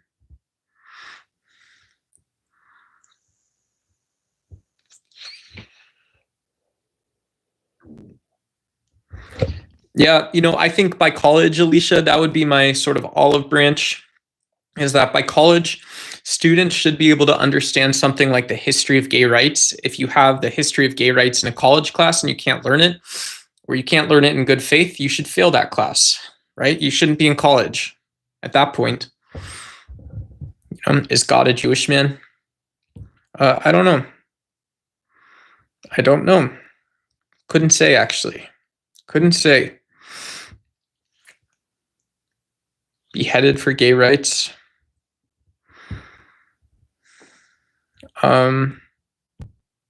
Saw you on Talcott show. Oh, what's up, Ligamil? Yeah, cheers to Talcatia. It's been fun. Yeah, it's been a lot of fun. Palestinians for trans rights. Free smirk. Free smirk and a cute sound. How about that?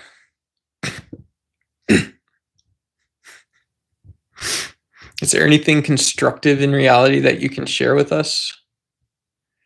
Stephen Winston, is there anything constructive in reality? I don't know, probably a particle. We derive some of our understanding of equations back from observations of particles and stuff. I don't know how productive those are, but probably somewhat productive in some sense, but they have to be, right? A particle collapsing in CERN after, you have a particle collision, if there's a wave function and then it breaks into the subatomic crap that it's supposed to and hits a reactor or something. I don't know exactly how that works, but that tiny event is constructed, but so is then the big cosmological view. I think that stuff's knowledge. I think it's fair to say things correspond in emergence. So I think most of reality is constructivism, but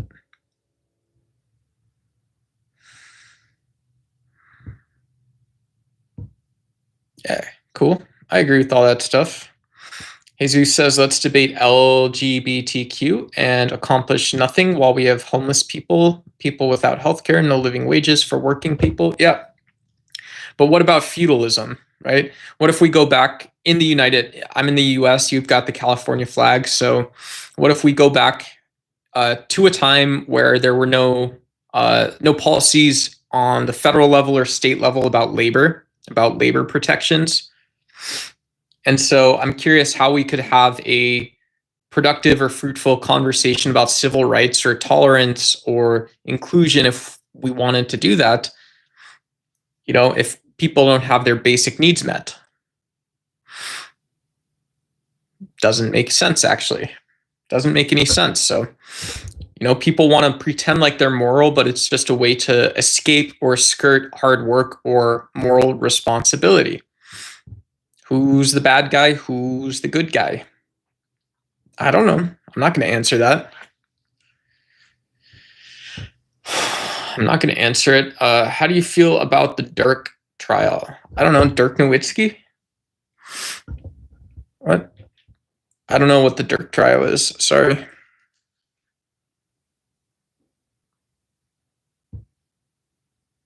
Islam is the best for women's rights. That's just not accurate. Child, sit down. Sit down, child.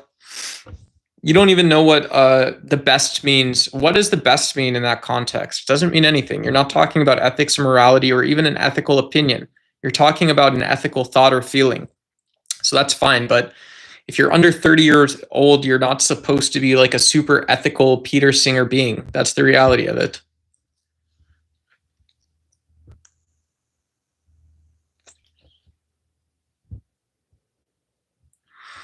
How dare ye? Yeah.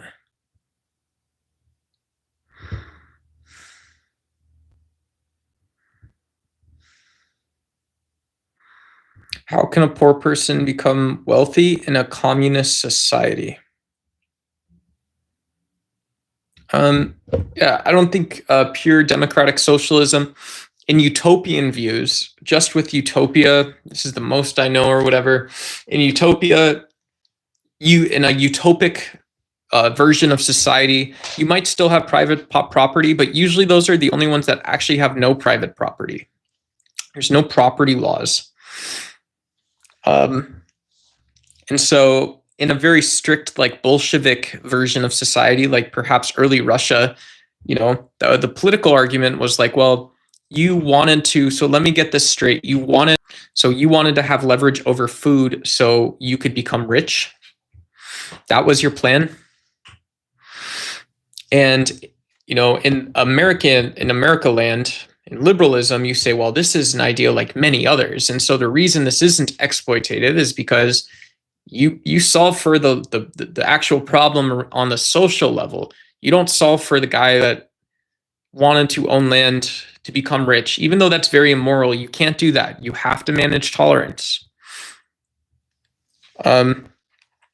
But yeah, in Russia, Russia's not, I don't think Russia is communist.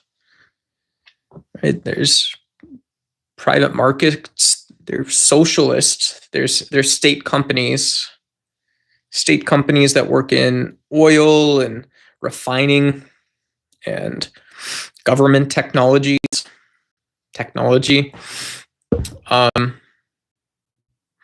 And so, the CEO of Google would just say, well, just no one's actually going to get rich, right?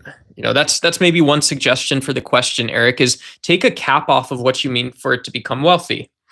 The founders of Google might have known they were going to build a big company. They maybe didn't expect that what Google actually becomes is the most powerful multinational conglomerate in the world, right? Alphabet is the most powerful multinational conglomerate in the world.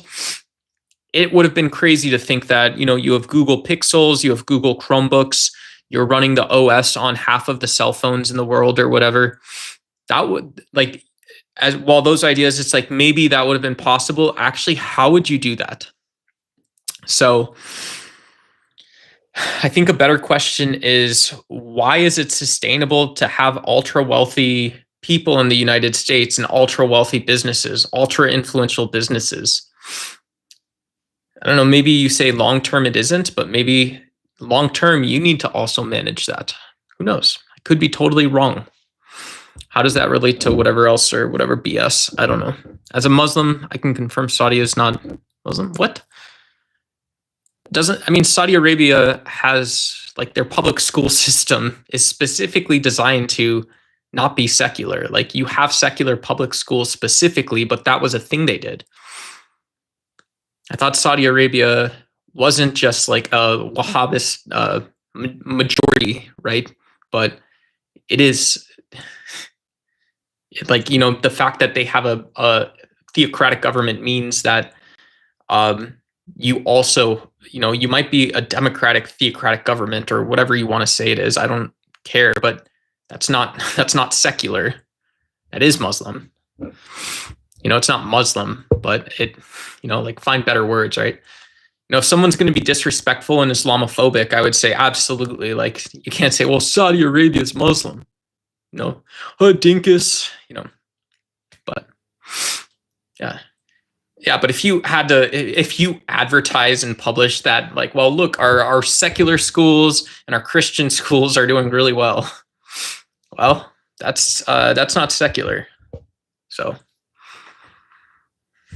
do you think our freedom of speech will be taken away this term? I don't know, maybe. Hopefully not. I think people that fight these legalese battles are also morons. So, whatever. Do you know that big mustache and whomever? Cursed Rather. Cursed Dan Rather. Cursed Rather. As an ex-Muslim, that people need to understand the difference between culture and religion. No driving cars and stuff is not Muslim. It's cultural. Cars weren't around 1,500 years ago. Yeah. That's a point. Yeah. But by that argument, you can also say it's not just cultural, it is religious, but it's based on an idea that doesn't exist. Islam and Christianity are just talking about angels on pinheads. You're always going to just be putting these moral precepts on something that never did exist and can't exist. So that's my fiercest atheist argument, folks. Islam doesn't exist. Christianity doesn't exist. We can still talk about theology and shit, but whatever. I'm deconstructing accidentally. Small trick, yes. Duck Nathan actually Russian spy, yes. You do not know, foreign agent from Chicago. Big time spy trick. No, I'm just kidding. Oh, Alabama, Arkansas, I do love my mom and pa. Not the way that I do love you.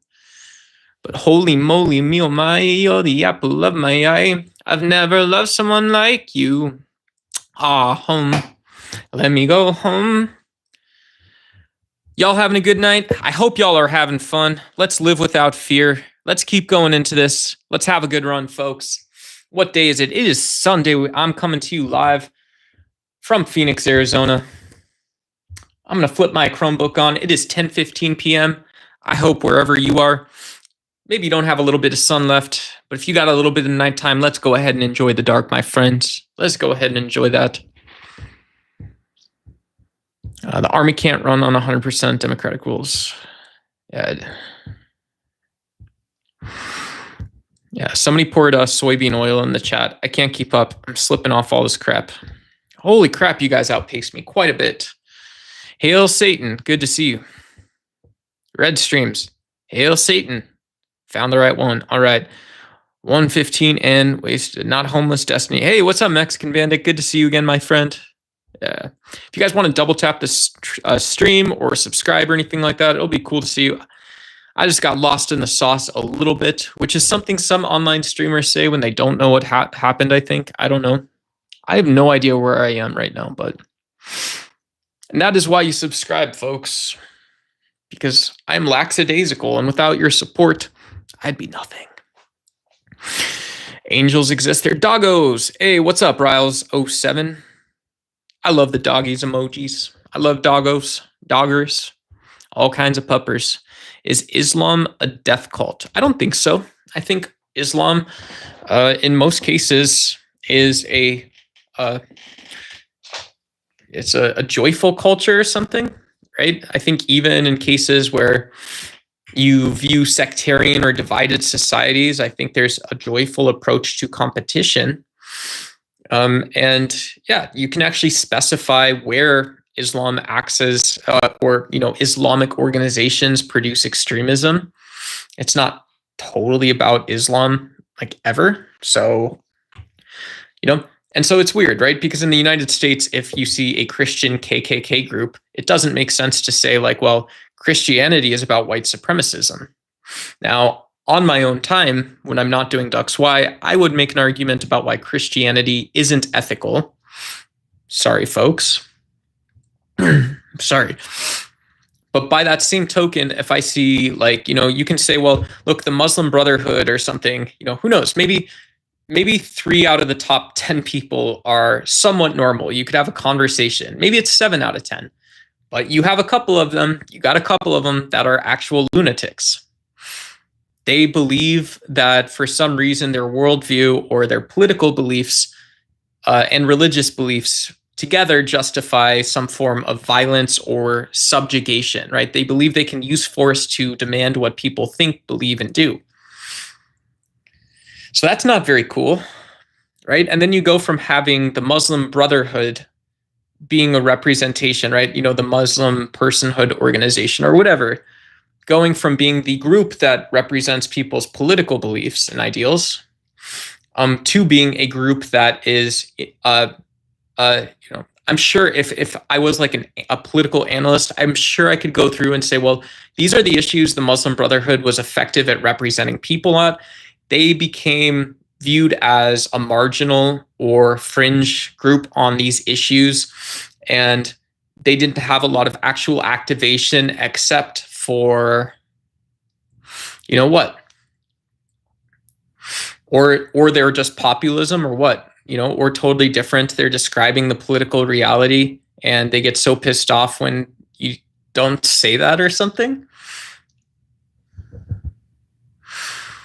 Just I don't talk about my own personal relationship stuff on the internet, but I appreciate you.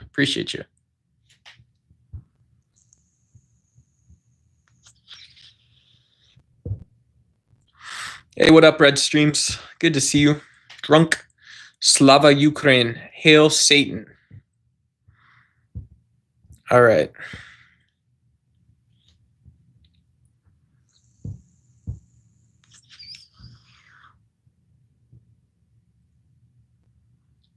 DNA's written code. Yeah, DNA is also really simple. That's a fun activity, Johnny Black. When you can see something for the complexity that it is, but then you can also see that it's actually something that's somewhat, oftentimes rather simple. It's oftentimes rather simple. So, Quran, not Korean. Dux, I've just been talking to Red Streams that question. Oh, whoops. Mohammed came back down to a white horse named Barak. Cool. Yeah, that's awesome. Mexican bandit. Theological Islam and political Islam aren't the same thing. Nothing peaceful about political Islam.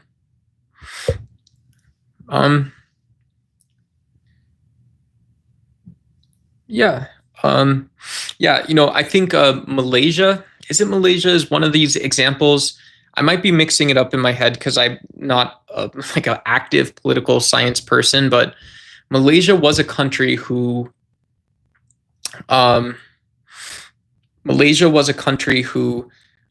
we saw these democratic rollbacks that were happening, right? So,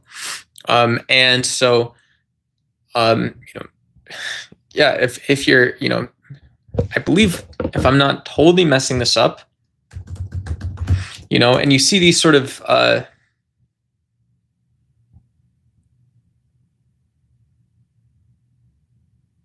is it just Indonesia?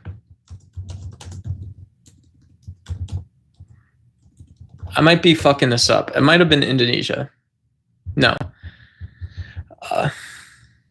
But yeah, it was Malaysia, whatever. The story I was going to tell was that, so in this story, Malaysia or Indonesia or whatever it was, is, you start seeing that they're going to use civil society, they're going to use political relationships to roll back either religious freedoms or political access and rights to people that were not Muslim.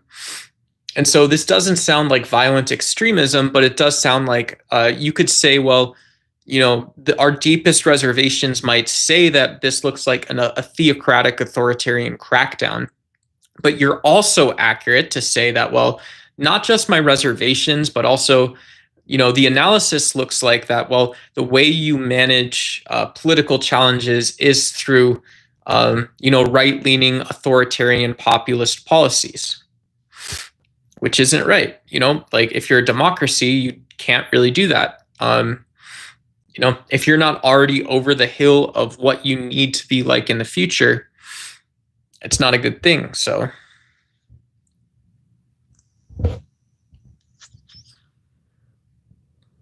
hey, what's up, Wesley? Good to see you. Good to see you.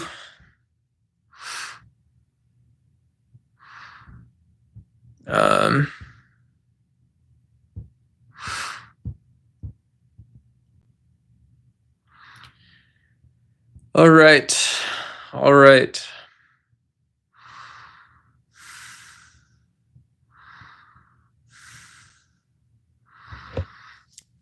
Yeah, hopefully you're well. Hopefully you're well.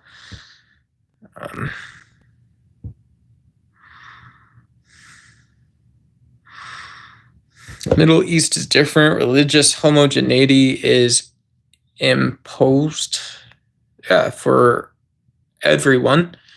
Yeah, I don't know. Also, Indonesia is one of the most religiously diverse countries on earth.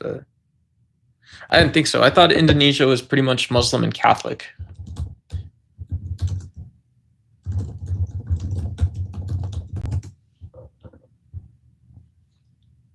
Hinduism, Buddhism. Yeah, 87% of Indonesians identify as Islam. Yeah, they do a freedom of religion there too. So it's just a country that happens to be predominantly Muslim. However that happened. Where did that one come from? Yeah, we'll have to get some historians on the channel at some point. You guys were talking about doing live panels. Maybe I can find someone that actually knows history and we can talk about religious migrations or something, some of that crap. I'm not good at that, so I can actually, don't tell them I called it crap, but I can, put my glasses on. And so, it seems like world history has been drastically shaped by the migration of whatever, migrations of, whatever.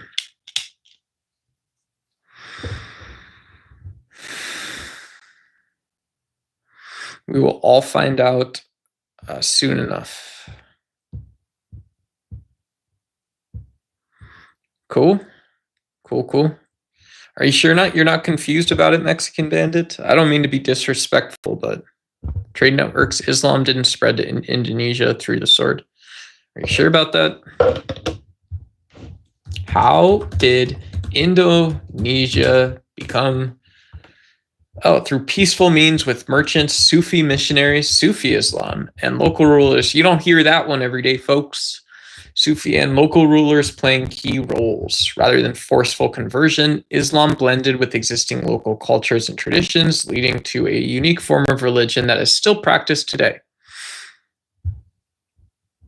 So this was before Isaac Newton wrote. Let's just be clear about that. This was, my friends, before Isaac Newton was around. It was after algebra, before calculus, and before algebra again. Hey, what's up, fatty? Good to see you. Happy Sunday. Whatevers.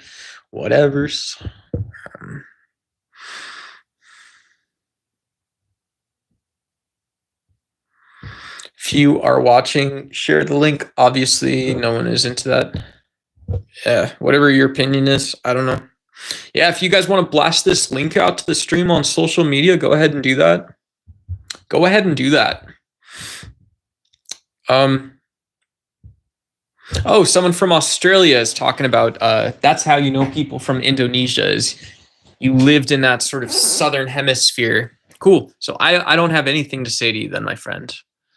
We spoke about it a lot. Cool, sick. Yeah, cool. Okay, Duck, here's the question for you. What is the difference between colonizers and immigrants? Huh? Well, don't colonizers set up a political system? I don't know if that's, I don't actually know. I don't know. If you guys know like a formal definition, my guess would be that colonization is about setting up a new political or economic system or order. And immigration is where, well, immigration's even different and confusing in 2025 because you do have countries like North Korea, like Lebanon, I think Egypt a little bit, but you have countries where like maybe people outsource jobs to you, but maybe you move to go work, right? You'll go work in Saudi Arabia, or you'll go work wherever, Turkey or fucking whatever. I don't know.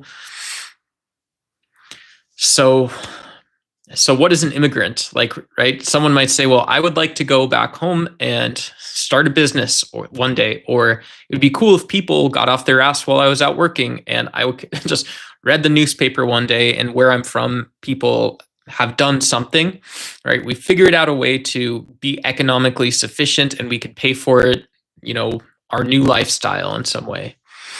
So but yeah, I would think immigration is going to like a recognized state and living or working there, either temporarily or permanently.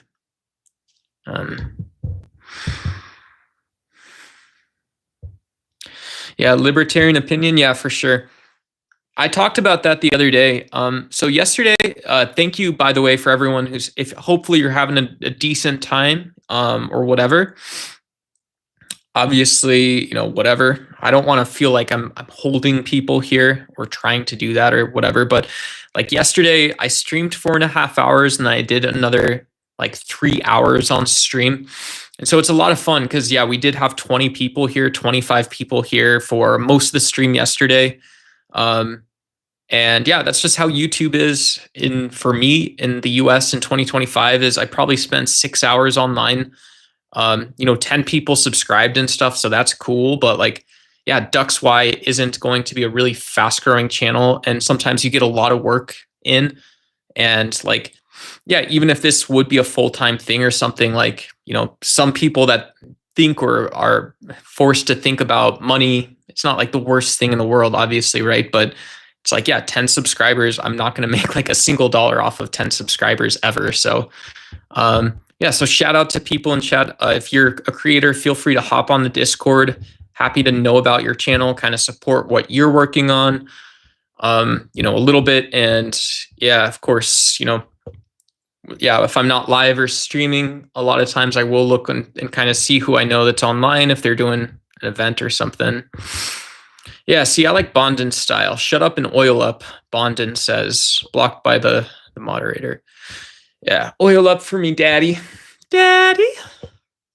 No, we're not doing that, but modern Americans is still very young. We have houses in the UK older than modern day America. Yeah. So you guys have been doing it since Rome.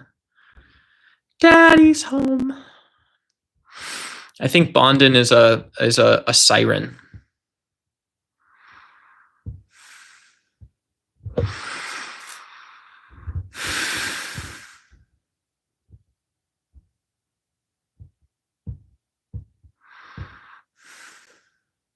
Can you stroke your beard with baby oil? No, I can't do that. That's a little too absurd, Bondin. What I'll tell you here, I'll tell you this. I respect you a lot. I respect you for the honesty. So who knows? Maybe one day, folks.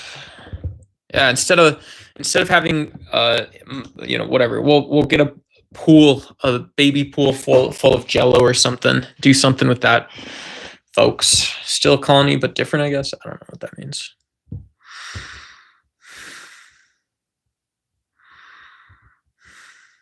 Do you class modern day Americans as immigrants or colonizers? What? America is a ocean-locked and landlocked. It's neither ocean nor landlocked, resource-rich, and we've been here for 350 years. So. The United States is a consumer nation mostly. We're also a buyer of resources. We're also an investor, a finance, a lever, an energy consumer and producer. So America's very guilty of colonialism, forms of colonialism. And yeah, you know, depends where you fall on that topic or issue. I think most people, I hadn't thought about it a lot. Obviously, there's no justification for colonialism, especially the horrors of it. But it's also very funny, and I think it was also very funny to people who know about colonialism to see like the anti-woke, like, F DuPont and stuff like this. And then like 30 minutes later, and you're not talking about like, well, there are ethnic extremists, right? So I don't know. I don't know that much about it, so I try not to talk about it that much. But yeah, it's just always weird when you're not talking about institutional democracy, in my opinion. And now you're having to go to like 15 different theories to try and explain what's happening in the world. Well, you could say it's because institutional democracy isn't a correct way to understand how the world works. And you could also just say, well, this is a complex situation. You could say, well, there's a reason why, institutional democracy needs to be turned to the left or something. I don't know. Yeah. But it's weird to think of someone who's like maybe on the fence or knows someone who's on the fence about a genocide. And you're like having a discussion about like, well, is this actually a rational political decision? Like, that's obviously not funny, but it is a little funny. I don't know. To escape the English. All right.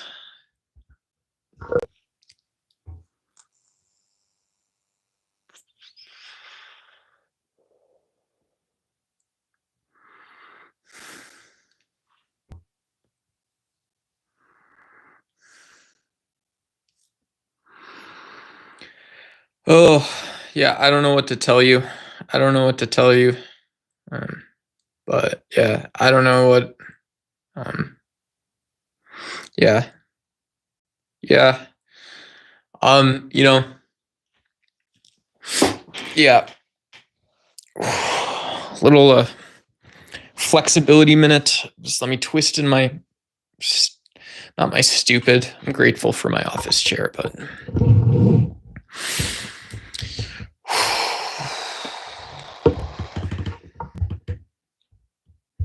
Do you guys want to do jokes or something?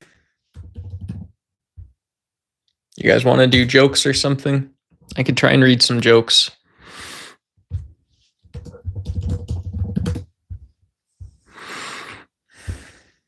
A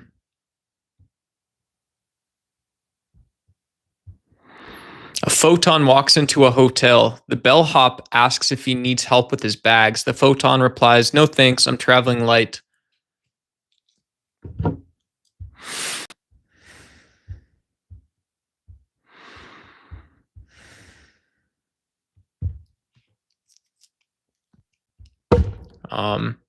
Let me see.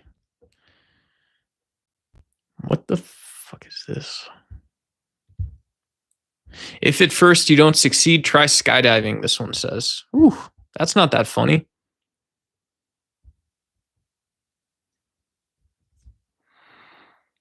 "99% of lawyers give the rest a bad name."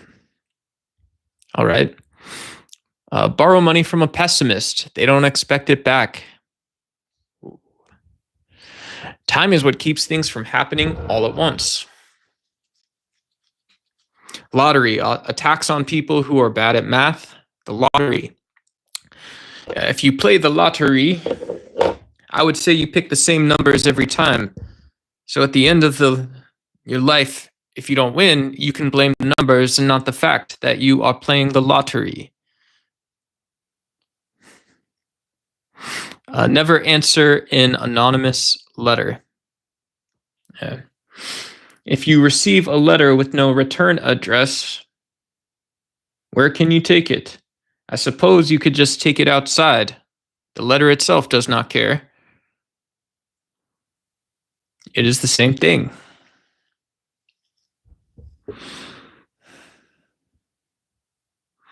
Why did the chicken cross the basketball court? Because he heard the ref was blowing fouls. Oh, ha ha. Oh, that's disgusting, Ben. That's disgusting, even.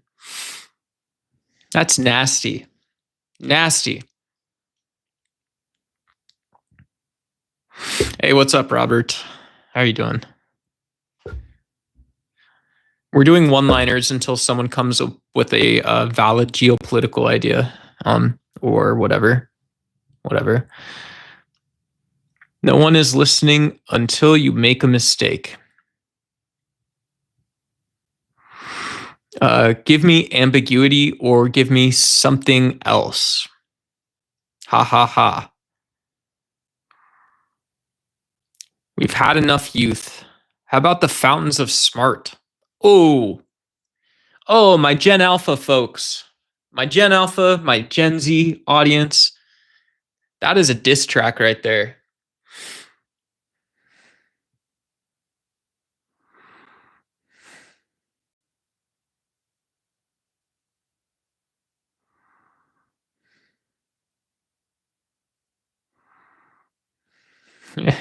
You could do like an aristocrats version of that joke. Have you heard about the fountain of youth? You turn it on and it's just piss and bullshit that comes out.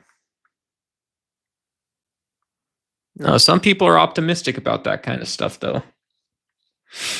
The really weird ones ask if it's cherry flavored, even though they know the filter in the pump's not going to work. You know, you don't really escape a mechanical version of reality, but that's why you got piss and bullshit in the first place. Hard one. No, but that's actually kind of rude. That's kind of rude, right? You know, if you went to buy a fountain in the first place and, you know, they're showing you and it was, you know, oh, this is water, you know, this is water. And then they had piss and bullshit. You would just move past it if you didn't want it. You should be grateful. Grateful for the young folks of the world. You know, they could have made a different choice in the piss and shit, but you still got to be grateful, folks. From New Zealand, what's up, Robert? Cool. Shout out.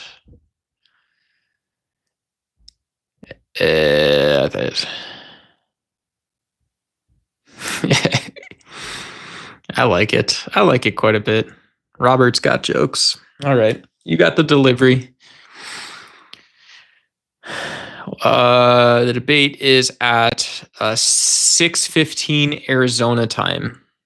I think that's the same California time. I don't know where you're at, Drop, but I'm going to have it. Kel will probably have it on her channel. I'm just going to restream. So we're going to be live tomorrow, folks. If you want to debate about some of the folks that talked about jumping on panel, it's open for everyone. And yeah, the channel is a great venue. Lots of people, tons of people watch the whatever. So you can just jump on the panel is what I'm saying. I'm going to restream the main debate, which will be about 6:15 PST, probably no later than maybe 8 PST. You know, I think we have about 45 to 90 minutes earmarked for discussion. But yeah, if you want to join, I'll have just that portion up on my channel as well. I'll link over. There's a link on my post history and all this stuff to the Raging Tomato. I'll link to the event right here too. You know, but yeah, you guys could go to my channel and watch. I actually don't care. I like supporting Sarah's channel. She's cool. She's all right. Yeah. All my grandmas and grandpas in chat, you guys can tell me if I'm doing myself dirty by spending so much time with these blood sport debaters online. You guys can be my homies. I always need homies in this kind of stuff. But yeah, let me I'll copy this link over and yeah. So for the folks that hang out, don't chat that much. You know, don't mind chat on the chat can be a little rude on this channel sometimes, but there also are cool people, you know. So sorry to be very narcissistic and self-promotional, but I think it's an interesting topic. If masculinity is a positive force in politics, I'm planning on making some interesting arguments and yeah, really trying to have a little bit of fun. And Also somewhat informative, educational. So yeah. Plus my debate partner, she's incredibly talented. She's a very smart, cool, like Twitch IRL streamer and stuff too. So I'm super excited to share the debate with her and stuff like that. Yeah, it should be a ton of fun, right? Yeah, she's cool, kinetic Kel. So we're gonna have a lot of fun.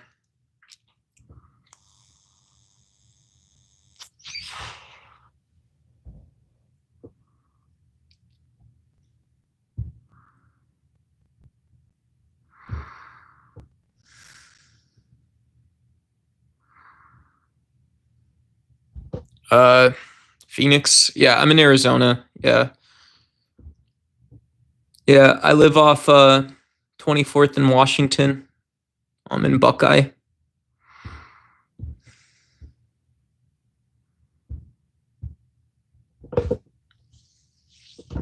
You guys know how the streets work here? Yeah, we're going to have a little bit of fun, though. All that stuff.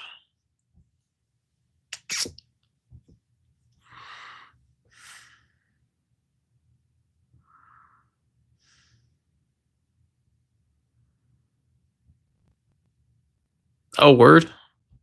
Hell yeah. I know where that is. Yeah. Hey, what's up, Pack? Pack Cricket is here. Good to see you, homie. Good to see you, homeboy. Yeah, the Papa Don Don. Break it down with the font song. Yeah, but yeah, the debate format tomorrow is going to be so the main thing that we're going to be doing is an hour and a half of debate, and then the open panel. Sometimes it goes 2 hours, sometimes it goes 1 hour, sometimes it goes 4 to 5, 6 hours. So I don't know for how much of that I'll stay. Yeah, you know, like obviously if there's people I know in the audience or whatever, I might stay a little bit longer. If that is not the case, then we'll just see how the event's going. And yeah, I guess same, you know, same thing as it normally is and all that kind of stuff. So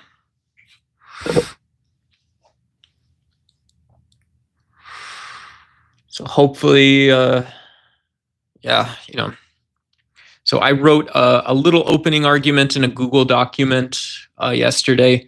I didn't share it over with my debate partner yet, but they wanted to do some prep. And so I told them that I would come prepared. I've got an opening statement. I have 2 arguments I'm going to deliver. They're not presuppositional, they're about reality. And yeah, what we're going to figure out then is how sort of these 2 sides on masculinity end up colliding and clashing. Should be a good time.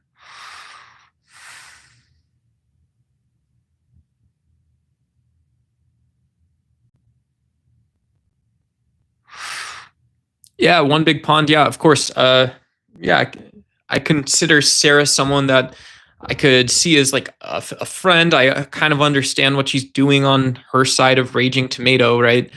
And so, yeah, you know, she's obviously been doing it for a lot longer. She's got a huge network, and those are all things that I respect deeply. You know, so.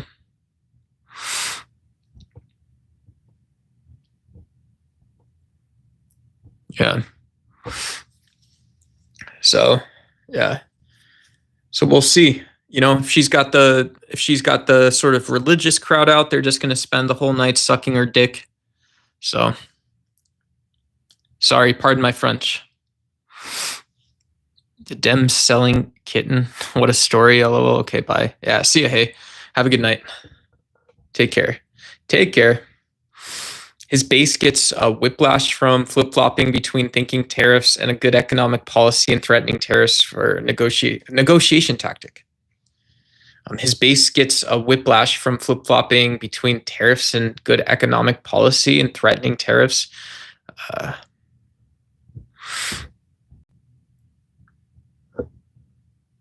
Yeah, who knows? I can suck feet instead.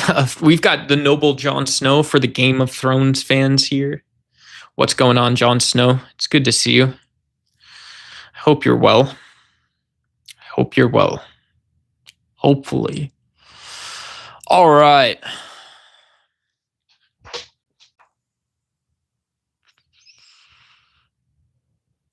We got Bob Barker in chat. Bob Marley. One love, one heart. Well, let's get together and feel all right. I do not think we need a morality for religion, and this is because I believe knowledge is typically descriptive, meaning it's talking about what it's talking about. So if you can have moral knowledge about morality in any sense, whether it's subjective or objective, then it is the case that, well, at least clear to me a little bit that if I say, I actually don't think it's, I think it's very good to eat healthy foods or something. I think it's very good to encourage people to make healthy choices. Well, that sort of ends because we see a person walking into a room and they're able to make a healthy choice. Maybe they're able, or at some point they have intentionality. They understand that choice a little bit. And so I don't see why I would need an appeal to the divine to just say that, well, we almost, it sounds silly to say we have a limited form of knowledge because it's like, well, that's just what knowledge is. It doesn't make sense to say that, like, I am holding a book. My African child, I am holding the Donald Trump book. Okay. And then, like, I need God to tell me that I'm holding this book. No, I'm just holding this book. Like, so,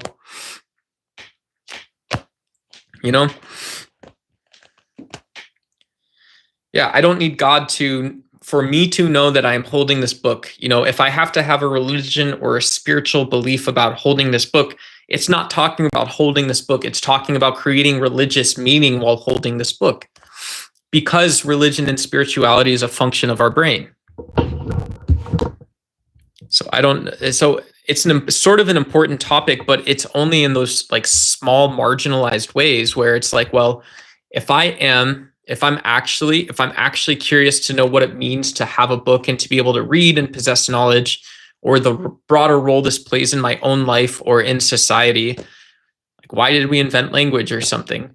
Well, that sort of semantic meaning is different. And it's still not because like, why would that question necessarily lead to being about God? There was writing before you had any consistent, coherent version of God. Like, that's a very charitable argument. And so I hope people can understand or think about that a little bit. Yeah, but you guys got to know how the streets work a little bit. You got to have your if you got your G'd up game, if you got the pimp game, swagger strong, then that is a good thing to do. Do you understand what I mean?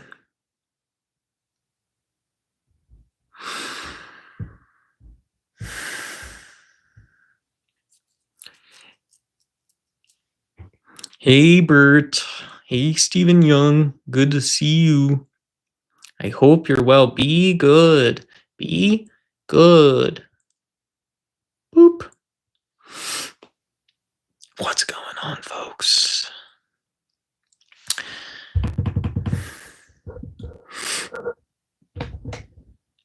Yeah, I don't know. Hey, Cheese Wizard, brother, what's good? I don't know, dude. I was just thinking of shutting the stream down.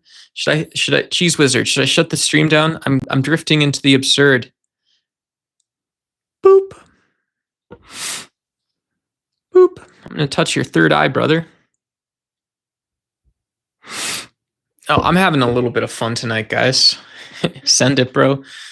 Send it. Go full NAR. Okay, so this is what I wanted to talk about. Okay, you guys are gonna think I'm weird for Googling this, but I'm in my third eye, so I don't remember it right this second. Okay, you guys are gonna understand what I mean here. No. Okay, so Rodney Mullen. Okay, boop. Third eye boop. Rodney Mullen was one of the most NAR of the NAR. And if you were in Southern California and you were into skateboarding, you would know Rodney Mullen was shredding it like nobody had before. He was shredding it so hard that some other NAR bros were like, I could start a magazine about skateboarding. But then as time goes on, people don't know this, but there are guys like Bob Burnquist. There's people from like Brazil and stuff. You've got Nigel Houston, one of the most famous Nike athletes, Eric Costin, Ryan Scheckler, whatever, Rob Deirdrick or whatever, no clue. So Tony Hawk is just the tip of the iceberg. Rodney Mullen, what? Who is he even? People don't know that while we were shredding it on a half pipe, other people were shredding it on a half pipe. Who even knows, dude? That's crazy. I don't even need to orient myself in space and time for that kind of stuff. It meant nothing, bro. It is my Discord link. The Discord really sucks. You're more than welcome to join. There's just, I don't mean it sucks to the people that are already in there, but there's just not a ton of people. Whatever. But I'll put it in chat. It's on it should be on my channel description now. Maybe it's not. Oh, weird. Kel's blowing me up. What? Hey, give me 1 second. Doug, I'm super sorry, and it's not personal. It's just I want to win. I feel like we're on two sides of the same coin right now, and I think us versus each other and versus them. Okay.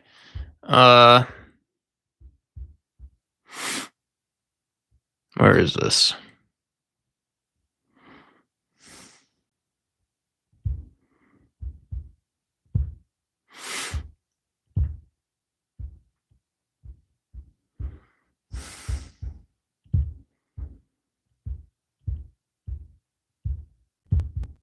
Yeah, I'll send the Discord link in chat right now.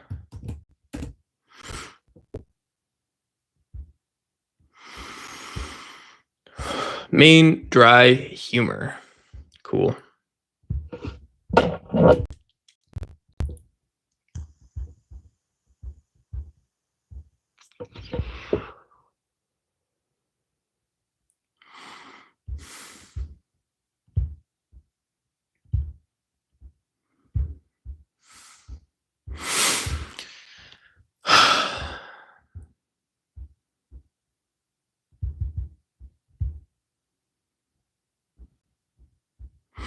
All right, cool. Yeah. All right, I'm gonna close the stream down, I think, guys. You guys have a good night. I'll see you.